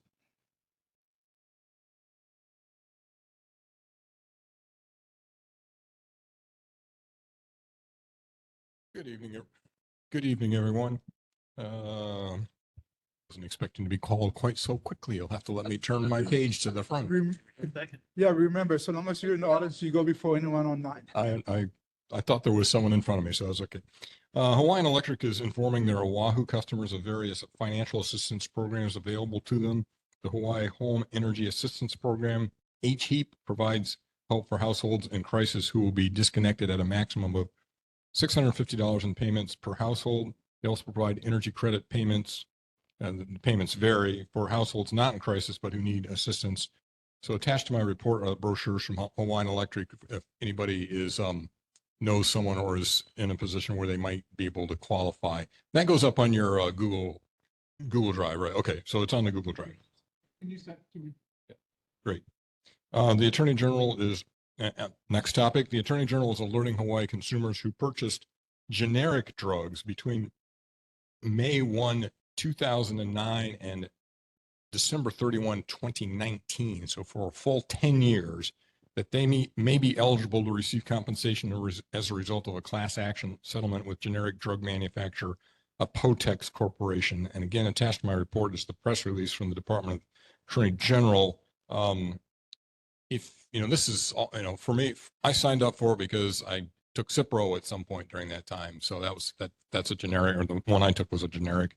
But it's easy to sign up. You just go to aggenericdrugs.com, aggenericdrugs.com, and there's also a list that you can, if you've used one of those drugs, that you might qualify to be part of that class action suit.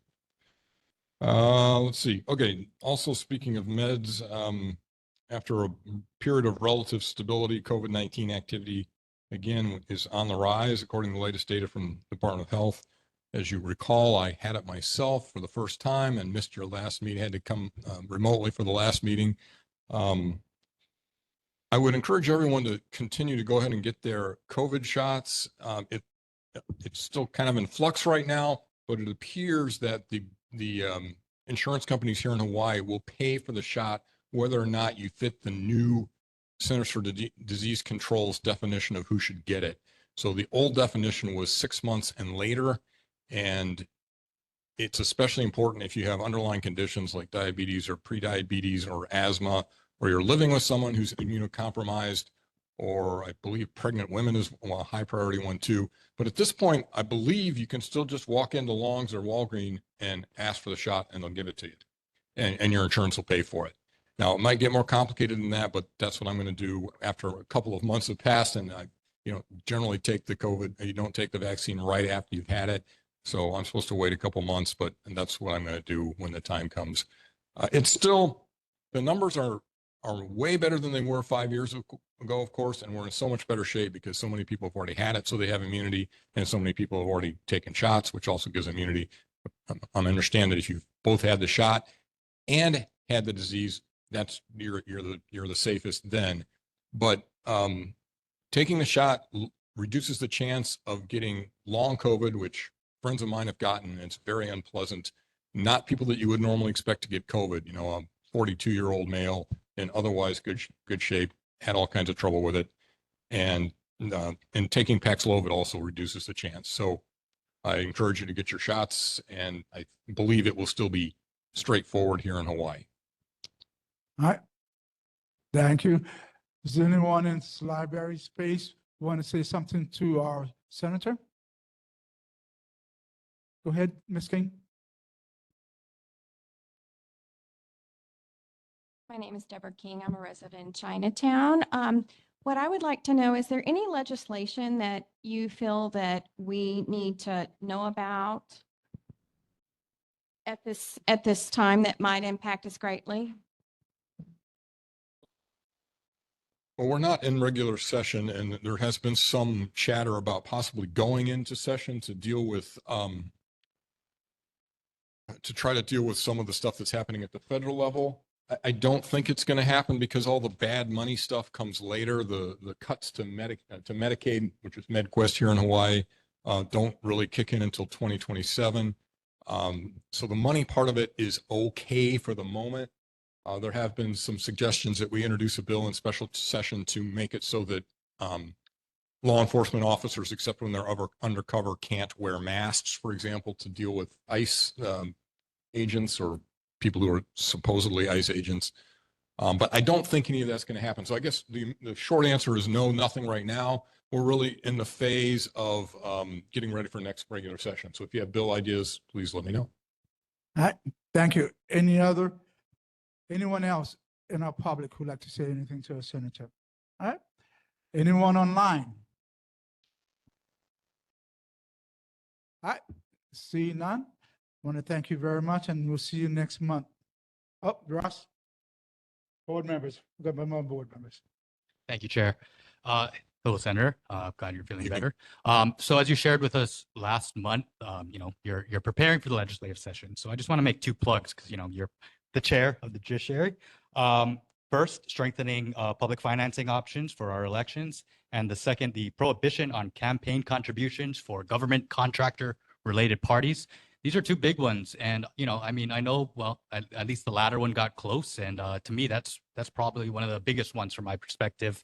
I just think to these individuals, these related parties who are getting these lucrative government contracts, we have corruption history here, so I'm really hoping we can get this one over the line, because if these contractors are just profiting off of our tax dollars, to me that there should be an expectation that they're should be transparent. The related party should be transparent. So again, I'm just making a plug. I'm really hopeful for this. You're preaching to the choir on both of those bills. Of course, the campaign finance ones, several of the big ones in the last few years have been my bills.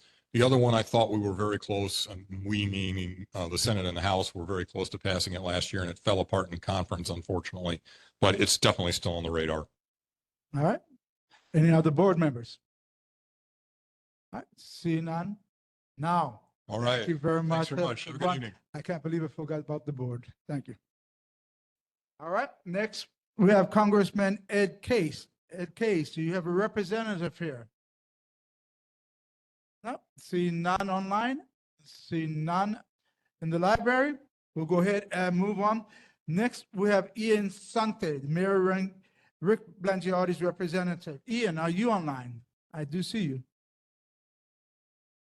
Hello, Ian. Hi, Chair. Can you see me okay? I believe the staff, did they submit the answers to the questions like we've been doing? Did you get a copy of that?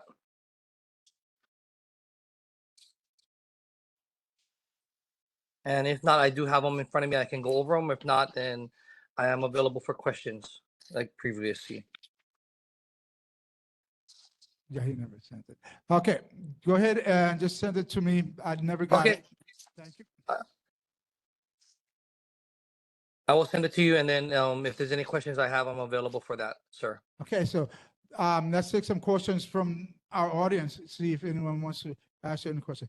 Anyone have a question to ask of our mayor's representative? Okay, not seeing anyone online, but we do have someone approaching here in the library.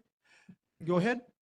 Hi, Ian. This is Candace Crotto. I'm not sure if this is an appropriate question for you or for Harry Cho from Hart, but recently I live at 215 North King Street, and going home, I just have a question about traffic patterns and if there's any kind of barriers that you can install with the recent implementation of all the construction going on Nimitz Highway. When you're heading on Queen Street and then just before it hits Nimitz, the side road on Queen Street branches off to Nimitz and to Bethel Street. We noticed that there's a huge traffic jam there, and there's a lot of cars that are in the Bethel Street turn lane, but they're crossing over that flat island that's painted. And it's really dangerous because the people who are in the, the correct Queen Street lane to get onto Nimitz Highway are, inching forward, trying to cut into that that right side lane, but people on the Bethel side street are cutting in front of them and stealing cockroaching the place. So is there any way that Hart can put barriers, those plastic barriers that you see at Whole Foods and everything on that island to help, prevent like an accident from occurring? Because, and then there's another area too by the old Fresh Island Fish area where the three lanes, the three bypass lanes in the middle of Nimitz were, two of them were closed. And then there was one where people coming on Diamond Head, towards Diamond Head on Nimitz, there's one bypass lane where you can actually turn around and go Nimitz, but cars are cutting and actually using that to cut straight across the 3 lanes of Nimitz Highway into the side road to get to Evale. So, I mean, I don't know if there's more traffic accidents. I mean, this just happened like in the last 2 weeks, but is there something the city can do again to place like those little plastic barriers on that, that painted island area, so we don't have cars trying to cut in and out illegally? No problem. We can take the question back and we can check if it's a heart thing or a DTS thing, or even it might even be a state DOT thing. So there might be 3 different agencies involved, but we can definitely take the question back and check on it for you. All right, thank you, thank you. Anyone else have a question for the mayor's representative? Not hearing Hey, any? Ernest, this is Harry. Okay, Hey, go ahead. Candace, I heard your comment. I will take that back to our traffic engineers and see if there's anything that can be done to improve the conditions over there. All right, thank you, Harry. Anyone on the board has anything to say? Go ahead, Vice Chair Fitzsimmons. Hey, Ian, thanks for coming. I guess there's like 2 issues I wanted to bring up. The first issue, I noticed in downtown, with the emergence of e-bikes, we have all these expensive and convenient bike lanes in downtown and Chinatown, but it appears that most people decide to use the sidewalks instead. What can we do to encourage e-bike users and other scooter users to refrain from using the sidewalks? I think it's actually illegal in a business district to ride a bike on the sidewalks and to use the expensive bike lanes that we paid for as taxpayers. Number 1. Number 2, I'm sure you saw, and I'm sure everyone in the community saw the big motor vehicle accident that was on Hotel Street in front of FET, where there's a T-bone and a 6-month-old girl was involved in the accident. Okay. Well, we've been talking about this issue for probably years. And the Nimitz closure is, it's foreseeable that more people will think that's an appropriate place to drive on. What can we do to ensure that pedestrian, non-bus vehicles are not using the Hotel Street lanes? As a one more second, like I also have a 5-month-old daughter. Okay, so I push her to Kitty Academy at daycare in 1132 Bishop. I have to cross that street with my stroller. I've been almost hit by a car twice. A car that's not supposed to be there on Hotel Street, trying to make a right onto Bishop. I'm sure I'm not the only person that's had to deal with that. Can we please get some enforcement? Thank you. All right. Okay, thank you for the question. All right. Go ahead, Board Member Armstrong, please. I want to second that comment about cars on Hotel Street. I missed that accident physically by about 1 minute. It was at Smith and Hotel. But anyways, one thing I just want to ask the chair, if you could think through this. Many of our community members don't have access to online resources, and we have a substantial audience. Perhaps particularly with the governor's representative and the mayor's representative, there should be some sort of a recap of what they wrote for a minute or 2 so that the public knows that they're addressing the concerns we raised in the previous month. I agree. Thank you. Thank you very much. I agree with that. Board Member Lai? Chair, thank you. Mr. Santee, 2 quick questions. Can you give us either tonight or next month an update on the process for evaluating the next steps for Kamali'i Mini Park, which has been a point of concern here? Maybe an update on the bid process, at what stage? I understand you can't disclose all things, but it'd be great if the city could disclose some things to let us know a little bit about the process. Secondly, it was on the news today or yesterday about the tree in Kahala that was, for lack of a better word, sacrificed to become the Christmas tree at Honolulu Hale. I just wonder, what did the city give in return for an 80-foot tree? And unless it was disease or was going to come down otherwise, do you think the tree should have stayed a tree? Thank you. Thank you for the question, and I apologize. I'm not going to be able to answer that tonight, but we'll get it for you for the next meeting. All right, thank you. Next, Board Member Isakani. Hey, Ian, question for BFS, Department of Budget and Fiscal Services. the transit mitigation fund, I believe that was funded again for this fiscal year. I'm just wondering when the application opening is going to happen.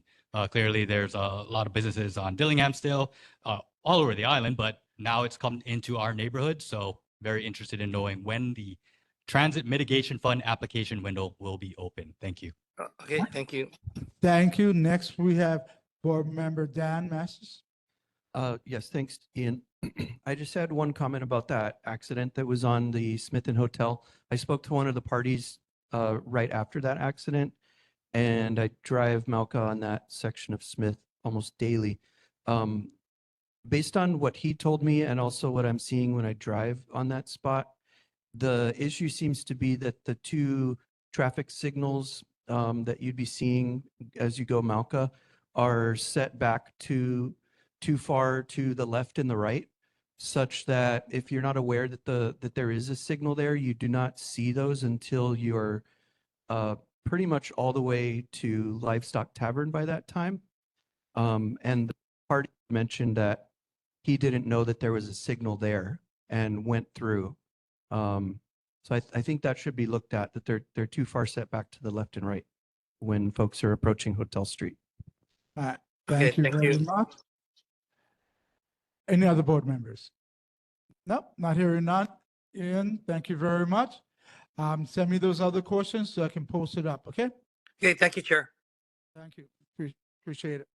All right, next up, we have City Council District 6, Tyler Dos Santos Tam. Can you introduce your name first? Yes. First of all, my name is Will Duke. I just started with the council member, so it's good to be here. I'll be seeing you guys every month. So you'll be our regular. I'll be the regular. Yes, sir. So a couple updates and then I can answer questions. The bid is moving along. That's going well. We had second reading this week. We had a lot of community testimony. So we're feeling very optimistic about that. Obviously, we want to get downtown up and running, and then the goal is to see if we can extend it into Chinatown. We have reports from Narco Vice that they've become aware of 2 new illegal game rooms. So they're going to try to put a stop to that before it even gets started. We should have more updates about that in the coming weeks. I wanted to let the community know, in addition to the exciting events that Ed was telling us about at Fort Street Mall and the Autumn Moon Festival, the Honolulu Recreational Community Gardening Program is turning 50 this year. So Foster Botanical Garden will be having an event there on the 13th. It's a Saturday from 10 to 2. Also, we had a really successful Chinatown cleanup. The council member was there, as well as a couple of hundred volunteers from the community. So we want to thank the Chinese Chamber of Commerce and everyone that showed up for that. Also, we have a new newsletter out. There should be a link in the meeting agenda that we sent to Ernest earlier today. So I can answer questions Okay. you guys may have. No problem. We start off with the public here. We start off with Ms. King first, please. Hello, hi, my name is Deborah King, resident of Chinatown. I just have a quick question. I know that some of our other officials, when they come, they bring printed newsletters. Is that a possibility? Great, Right. that would be great. Deborah, not to interrupt you, but there is a I put his newsletter up today. It's on the Google Drive also. I know, but I have an eye condition, so. Okay, I forgot. Yeah. Just, some of us have eye conditions and other things. Okay, then the second thing is for Resolution 25234, the city administration to install monitoring devices in flood inundated zones. Does that affect Chinatown and downtown? I would have to get more specifics on that. I do know that it's intended to be a citywide program, so my suspicion would be yes, but I don't want to make any promises here to you. And I am planning on coming in person, so I'll be sure to bring newsletters for you in the future. Yeah. All right, thank you. Next, please. Hello, Doug Pyle from, I'm a resident and owner at Kukui Plaza. First, want to thank Tyler Dos Santos Town for having been a guest a few months back. for a community discussion that was very well attended on two topics. One was the safety, which I mentioned, the crime issues on Queen Street. And the other is, as has been raised by Kevin Lai here, opposition to any building that would take down the trees of the Ke'e Mini Park. I'd love to have him back to see again on these topics. And I want to just reiterate just how frustrating it is for our community on the crime issue. And maybe Tyler could, the council member could help us advocate for more policing. I know I didn't pose this question to the police because it's really about funding and priorities and policy of the city to put more police resources in our community on Kukui Street and in the neighboring streets where we have all of these discussions month after month, and it doesn't get better. So thank you again for his conversation, but please continue to advocate, and maybe more so for additional resources for our community, including just deterrent, because there's a gap between the enforcement of the vice specialists versus the street that just leaves a chronic crime condition on the street. So thank you. Thank you. Anyone else in the public? Anyone online in the public? No hands up. All right, board members, any board member? Go ahead, Vice Chair Fitzsimmons. Thanks for coming. And similarly to Ian, you guys kind of in the same silo here, right? E-bikes on sidewalks, could we like try to get some sort of enforcement so people actually use what taxpayers invested a whole bunch of money into? That would be great for safety for our kapuna as well as people with babies. But also number two, the Hotel Street issue. Every time we bring it up, everyone just goes like this. I remember we brought it up with the HPD before, and their response was, "Oh, we can't do anything about it because Uber's maps aren't updated, so we're just going to let it go." And that answer isn't good enough, right? It's not good enough in light of this motor vehicle accident. It's not good enough in light of the foreseeable increased traffic on Hotel Street, given the Nimitz Street closure. I can see people kind of funneling themselves any way they can to avoid the traffic. So can we please get Tyler on it? I know he's really active. Can put it on the front burner. Thank you very much. Yeah, as far as the e-bikes, that's something our office takes really seriously. Obviously, we've had a lot of fatalities this year, which is tragic to see. And I'm sorry you haven't gotten more help with the Hotel Street issue. It's something else I'll certainly bring up to Tyler when I get back. Thank you, board member, Secretary Rossi Sakani. Hey, Will. Just want to applaud Councilmember Dos Santos Tam's very passionate opposition to the proposed bus fares, Bill 54. He spoke very, very passionately at this week's council meeting. I was very proud of him. You know, people don't realize it might not sound like a lot of money, but it's the vulnerable population that relies on the bus for their daily commutes. And we're talking, you know, I think they just raised the fee from $70 monthly to $80 in 2022. So if they raise it another $10 a month again now, that's going to be about a 30% increase in the last 5 years. So again, I'm preaching to the choir because our council member was very passionate about it. I was very proud of you know, how he advocated for those in our community who rely on the bus. So thank you. Well, I appreciate you saying that. It is something the council member takes seriously. We need to be doing more to help our low-income residents get on the bus, not making it more expensive. All right. Thank you. Any other board members? No, not hearing any. We'll go ahead and move on. Thank you very much. Nice meeting you. Please shoot me an email. Next, we have State House District 25, Kim Koko Iwamoto. Is her Katie there? Kate there? There. Yes, I am. Hi, good evening, everyone. We don't have much to report at the moment. I did put the link to Representatives' issues survey in the chat. We are collecting responses until November, and we're hoping to send out another district-wide newsletter with the results of that survey. We are also finalizing the details of a legislators listen event on September 17th. I believe it's from 6 to 8 p.m.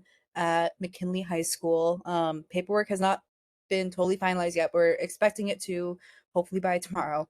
And we'll start sending out like we're going to send out our newsletter with the details and everything after that is all finalized. And I'm here for questions.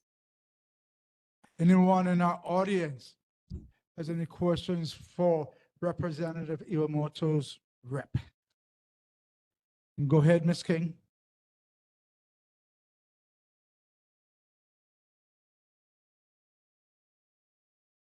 Aloha, my name is Deborah King, resident in Chinatown, and I wanted to find out, can you give me or help me understand the for HB 523 and HB 883? Can you tell me Representative's position on that? I can certainly ask her and get back to you. That'd be great. Thank you. All right, thank you very much. Anyone else in the public have any information? Not seeing any? Anyone online? Not seeing any. Board members, any board members? Not seeing any board members? Thank you very much. Hey, you have a good day. Talk to you later. Bye-bye. All right, next we're going with 7.7, State House District 28, Daniel Hope. Daniel, is your representative here? All right, not seeing Daniel Hope, who's representative here or online. We're going to start moving to item 8, quarterly reports, including discussions on board/community inquiries, 3 minutes each. I'm going to ask that everybody keeps their remarks brief and to the point at this point, okay?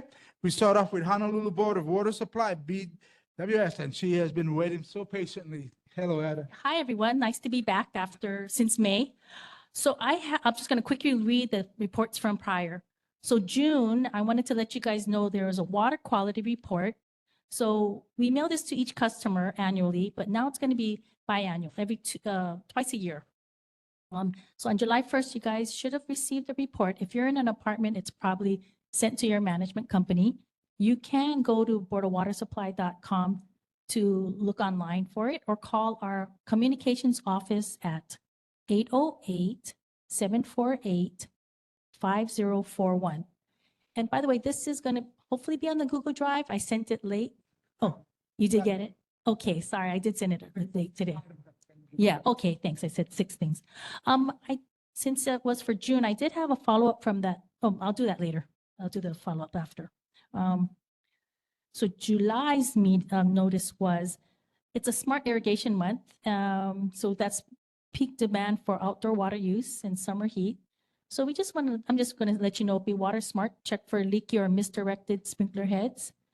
Water early in the morning to reduce evaporation. Attach a shut-off nozzle to your garden hose to avoid waste. Install a weather-based irrigation controller, and that's eligible for a board water rebate. And you can capture rainwater in a rain barrel. So that's also eligible for a rebate. So you can go to boardofwatersupply.com/irrigation for that one. June, July, August. Okay. August. We did have a main break in July. So I usually report a month after. So July 19th, there was a main break on Queen Emma Street and Vineyard, 6-inch. And also on the 23rd, another 6-inch. I was just given the same address area. And I just wanted to let you know that we have the Water Wisdom Program. It's designed to support condominiums and townhomes and residents, owners and property managers in reducing water usage. So this can help lower operating costs while safeguarding our drinking water today and for the generations to come.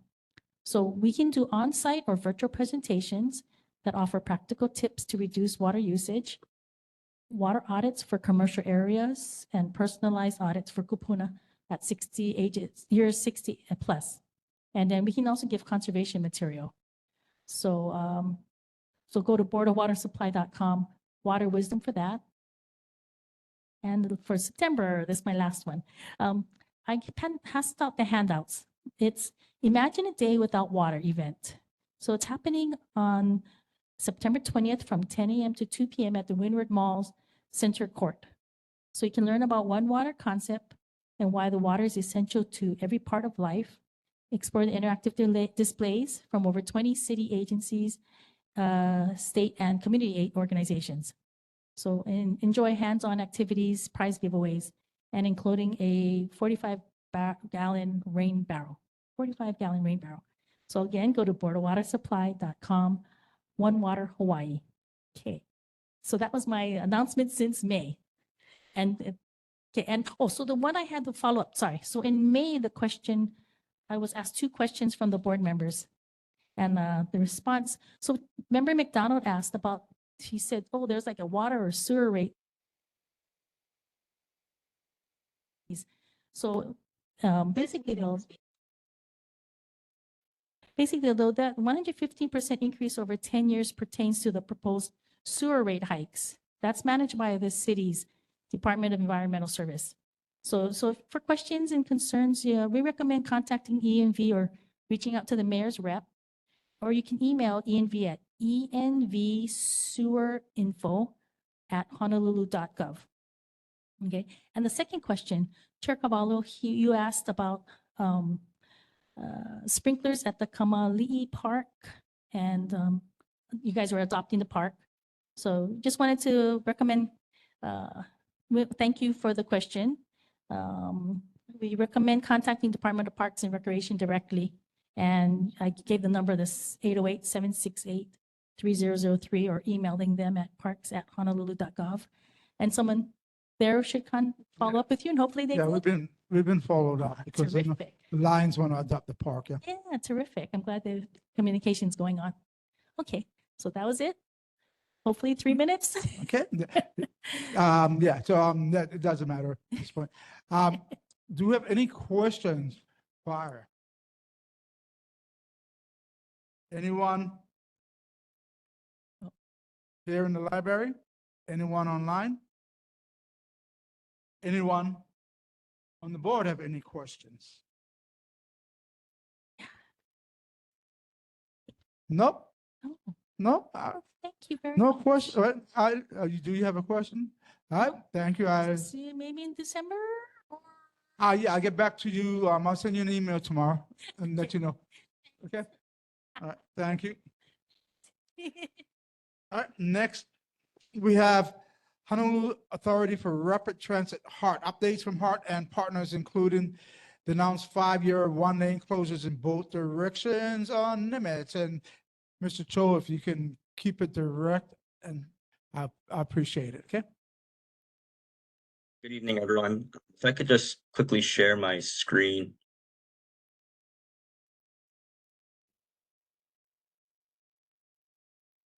All right, can everyone see that?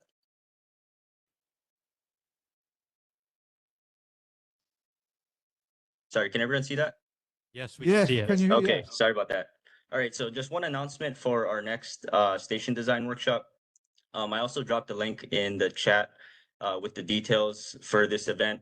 But for those that aren't aware, HART is holding a series of 2 community workshops per station to gather input on the design of each station that would be built between Kalihi and Kaka'ako. We recently held our first station for the Chinatown first workshop for the Chinatown station, where we had great attendance. We had over 70 community members participate.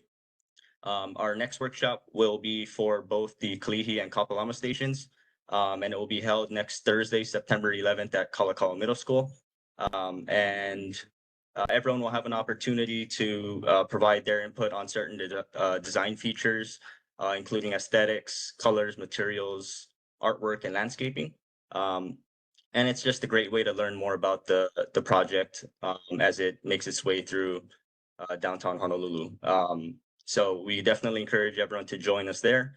I did see on the agenda additional discussion about the lane closures on Nimitz Highway. I don't have anything more to add about that, but as I'm sure everyone has seen by now, there have been some changes made to the traffic lanes on Nimitz Highway.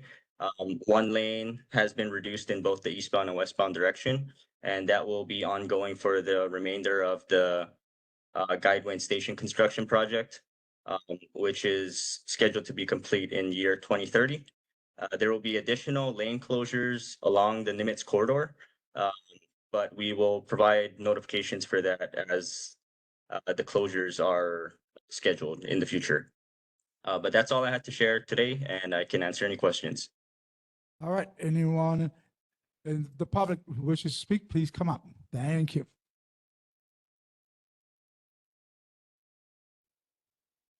Hi, my name is Randy Jettling. I think you came and spoke to our building a couple weeks ago. We've seen the Nimitz Lane closures. We were told that there's the off-ramp of Nimitz to Eagle A. We were told that would be closed intermittently, but also specifically to get to our building, there's kind of an off-ramp from Nimitz that then lets you drive across the opposite lane of traffic. That seems to have been closed with like a Jersey barrier. I was wondering if that's going to be closed for the duration of the project, like the next 5 years or not. Do you know what I'm talking about? Yes, I do. Do you know if both lanes are closed or if or just one of them are closed? One of them Right. is So closed. as you're heading like into town along Nimitz, there's the one that goes kind of straight so you can cross, and there's the one that turns left. The one that turns left so you can kind of go the opposite direction on Nimitz, that's still open. It's the one that goes straight across that's blocked off right now. I see. Okay, I can check on that and get back to you. Okay, thanks. It probably won't be for the entire duration of the project. It'll probably be temporarily, but I can get you some more details on that. Okay, because that directly affects access to our building, and that was definitely not part of what was communicated to us about the upcoming traffic changes. Yep. Thanks. All right. Anyone else in the public? Online? All right, not seeing any. We'll go to the board members. Any board members? Not seeing any board members. I want to thank you, Harry. You have a great day. I'll talk to you later. Thank you. Okay, bye-bye. All right. Next up is item 9.1. Board vote on resolution 2025-02 urging city officials to support community events in downtown Chinatown.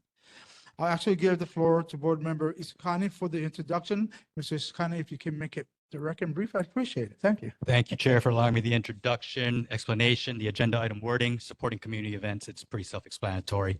Just for context for the new members on the board, we did pass a resolution last term that was basically encouraging community events for revitalization. New board, and we also just haven't had our legacy block party, so I wanted to renew our support for this. So I think the resolution in the Google Drive stands on its own. Thank you, Chair. All right. Thank you. Are there any objections to adopting the resolution? Board member Lai? Chair, thank you. I'd like to see if we can move into a period of discussion about the item on the agenda. Yep. If you have an objection, we can go to a discussion. Go ahead. Thank you, Chair. I do appreciate the changes that were made in the draft of this resolution from last month to this month, especially correcting that pesky adverb on page 2. So thank you, Member Isakani. But as far as the content of the resolution itself, I just want to make sure that all members of the board are aware of and have read in detail what it's saying. And maybe this will come from explanation from the submitter of the resolution about the 3 named legacy events, one of which is the I believe Cinco de Mayo. And the concern that I had with that was the concerns that this board has had in the past with the promoters of that particular event. And I know there are sections in the resolution about fines and whatnot that may have been derivative of these events.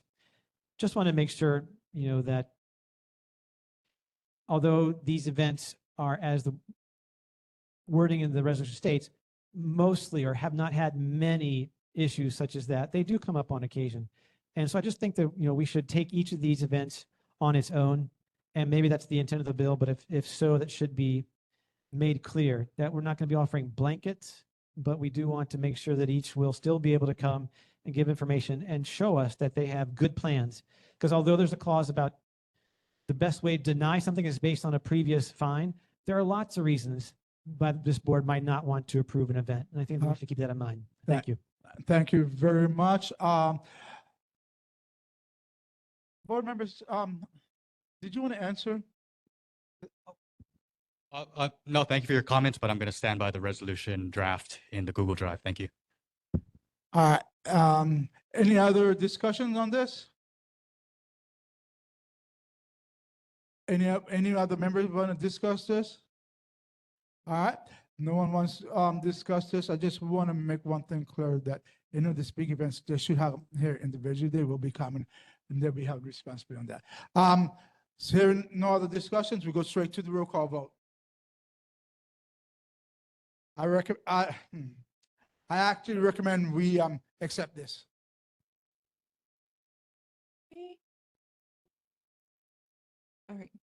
Armstrong, Aye. Fitzsimmons, Isokane, Aye. Lai,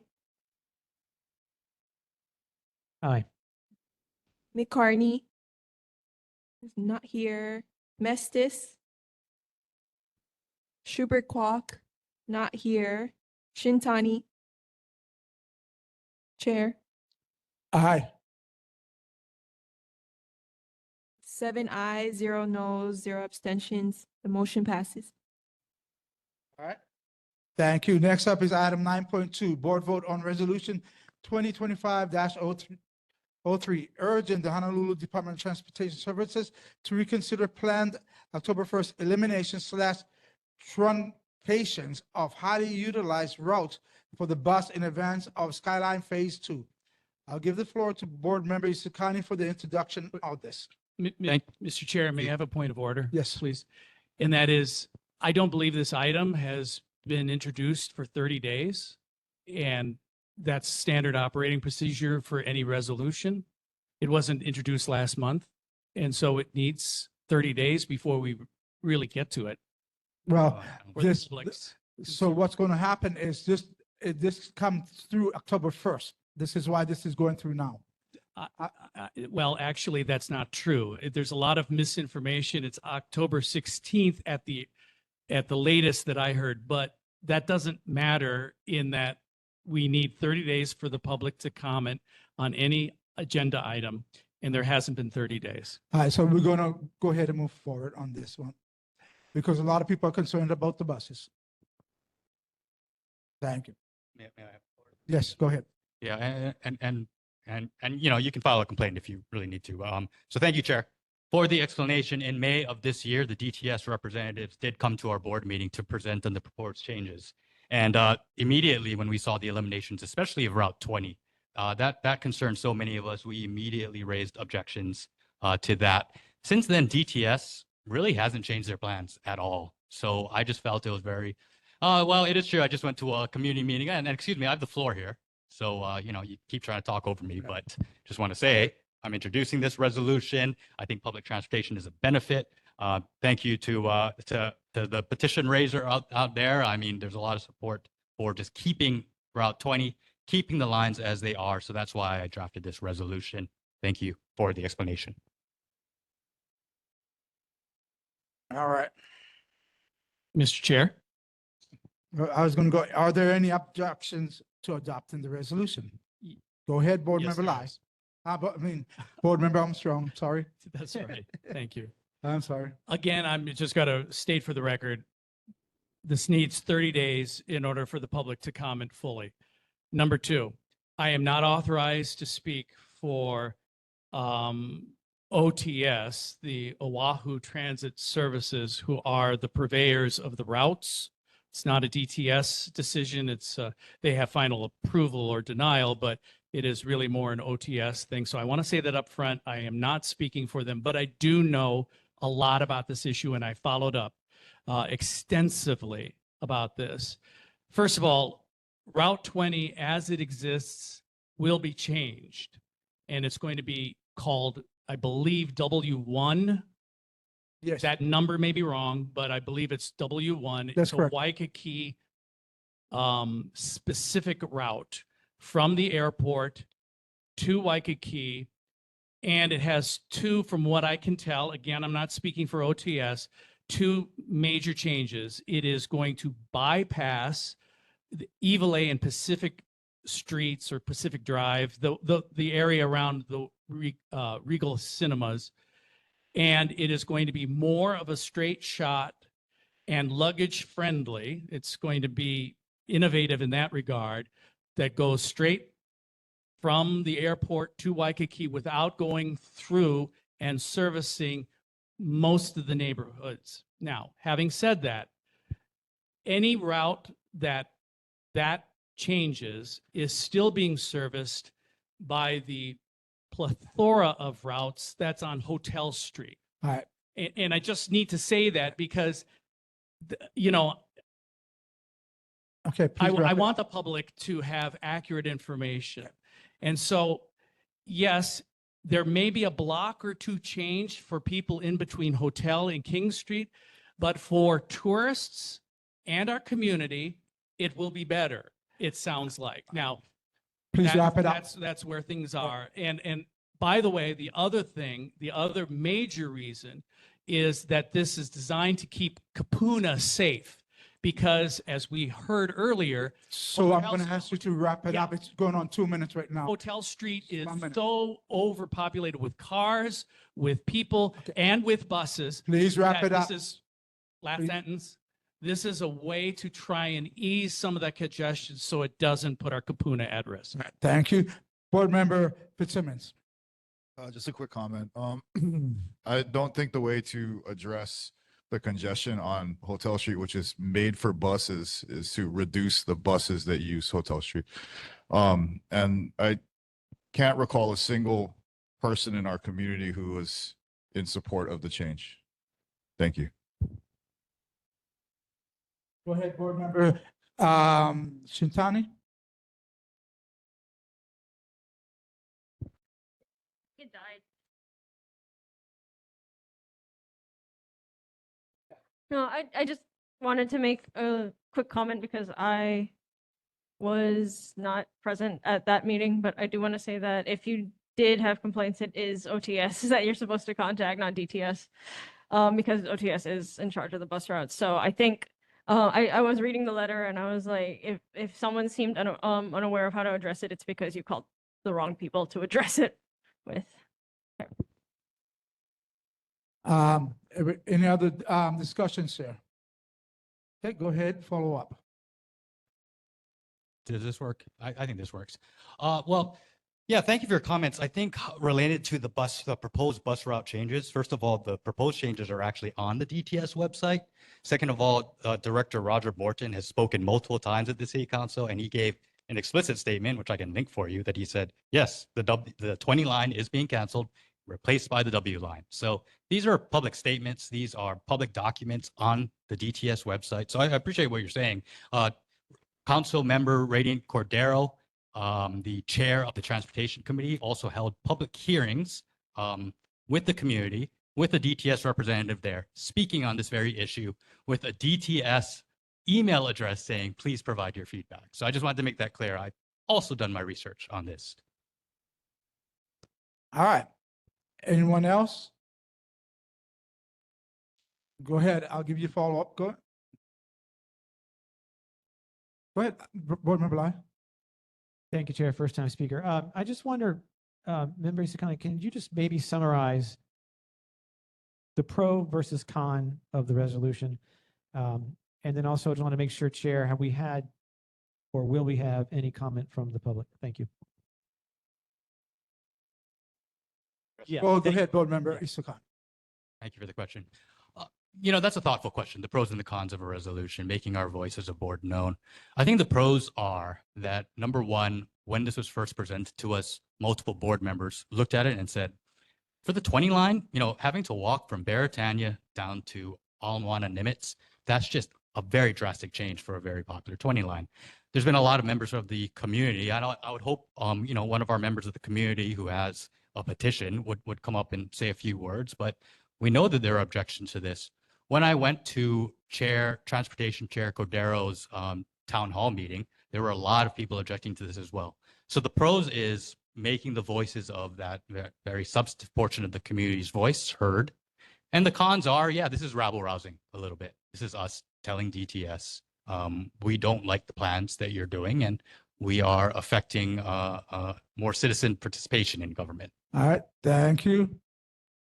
Did you have a follow-up? Chair, thank you for the chance. Just ultimately, to be clear, the resolution rather, is in opposition to something that is or has or is about to be adopted or enacted. Thank you. Okay. All right. So I just do want to say something on this. This is board business. Yes, we can. So listen, not on board. So what I want to say on this is I use that 20 a lot. A lot. It's very vital to me. And as you get older, your body doesn't work the same. So you got a lot of people that live on this side of Beretania Street And their biggest problem is now they're going to have to walk all the way down to Nimitz, and it's unacceptable. So the bus that used to go down 20 to come this way, then turn down on River, which helped a lot of Kapuna that way, is not going to work the same way. And it's not going to be the same. And I'm going to confer with OTS, because he's one of the head managers there. But more than likely, like she said, and we were talking, DTS makes all the decisions as far as which buses they're going to be eliminating. And they're making this push because they're trying to push people onto the train system. Not everybody wants to ride the train. Not everybody needs to. But they shouldn't be eliminating this. They should make the eliminations once the train has gotten here, not before it hasn't gotten here. Like I said, why are you putting the cart before the horse? All right? Why? That's just my observations. I think Michael would like to say something. Go ahead, Michael. I want to let you end this up.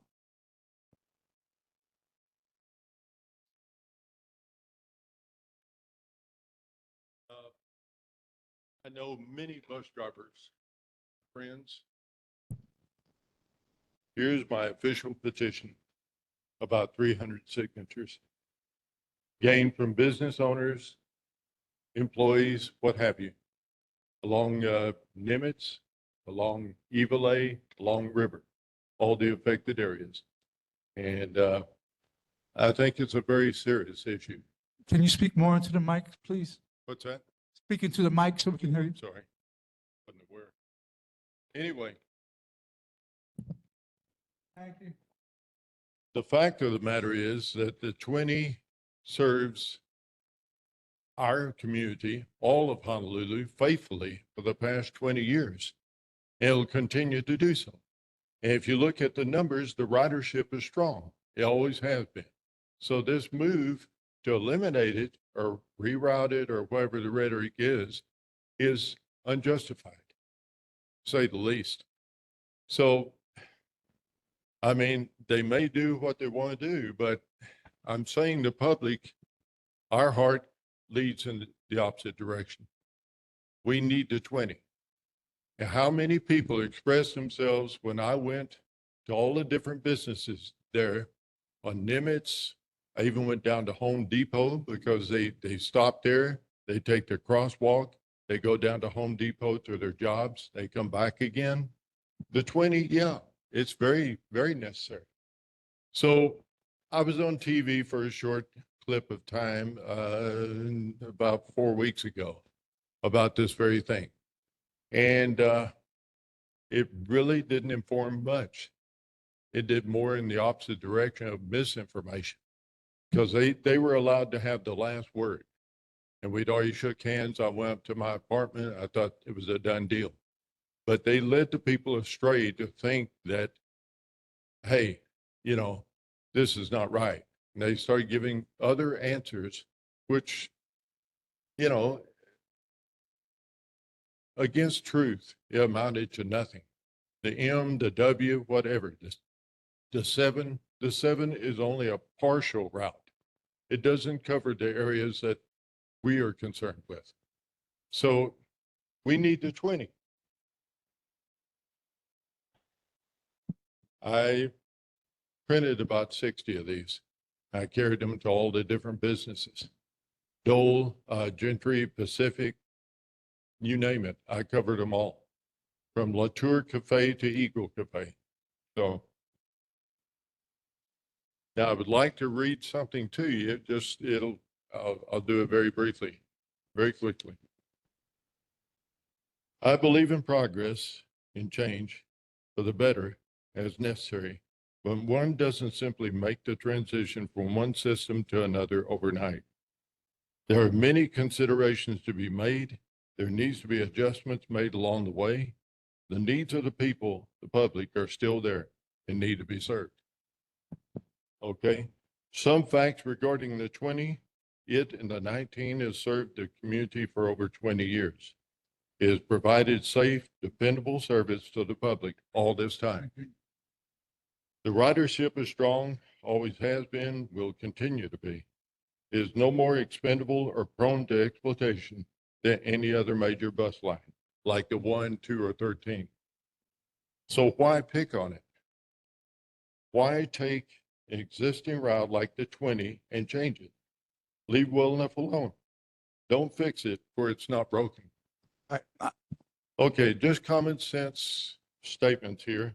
It is not merely a tourist bus. It serves in a far greater capacity, connecting its local passengers to their jobs and back home again.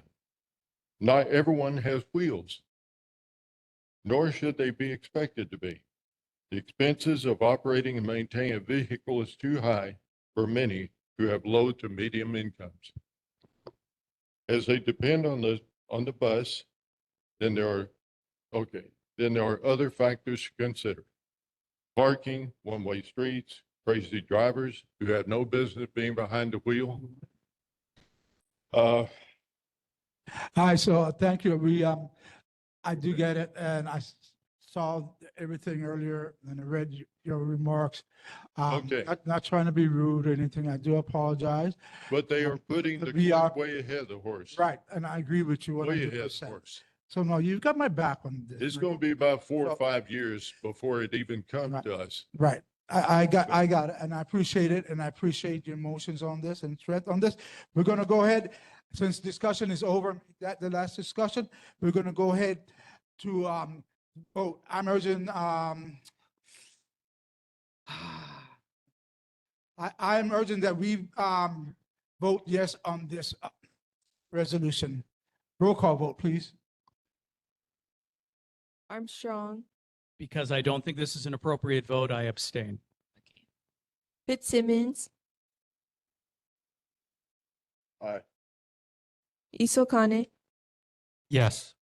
Lai, Aye. McCartney, not here. Mestis,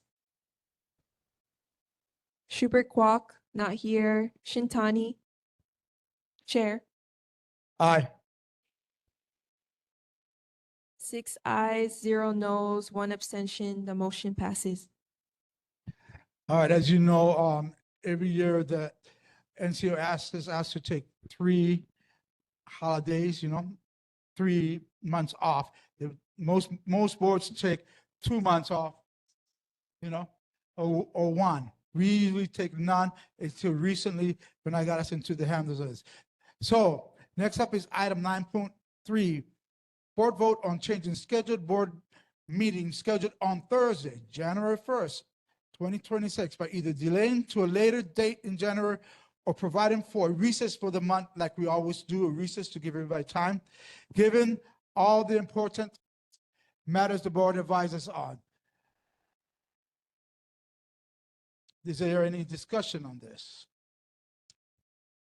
Some people might want to delay it to the 8th, say.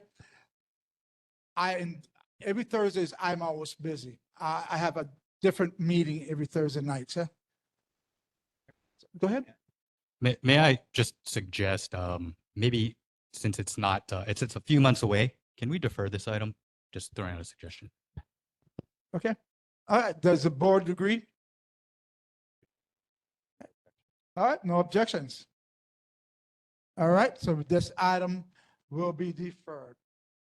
All right. Next up will be. Mr. Chair. Go ahead. Thank you, Chair. As we are in between motions on the board, I rise to make a motion to amend the agenda to repair the top box, which stands in opposition to the neighborhood plan. You want me to what?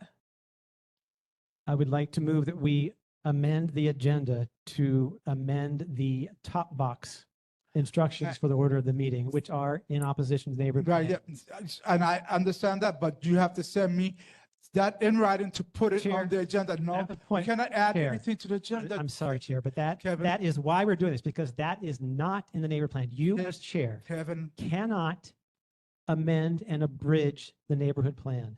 Kevin, we voted on it. Now, if you want something on the chair, you want to change something like this, you know the procedure. You send me an email and I'll put it on the agenda next month. But That's our Chair, procedure. We're going to be moving out. I'm trying to be really nice and polite. I just want to document that that's what's happening, because that is the error why you are not following neighbor plan. Okay.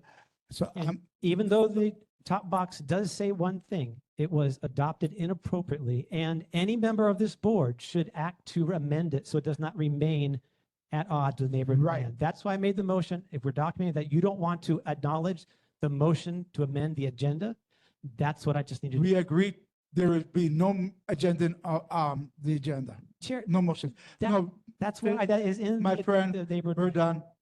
Let's go to number 10. Like I said, just send me an email and I'll be more happy to oblige you, okay?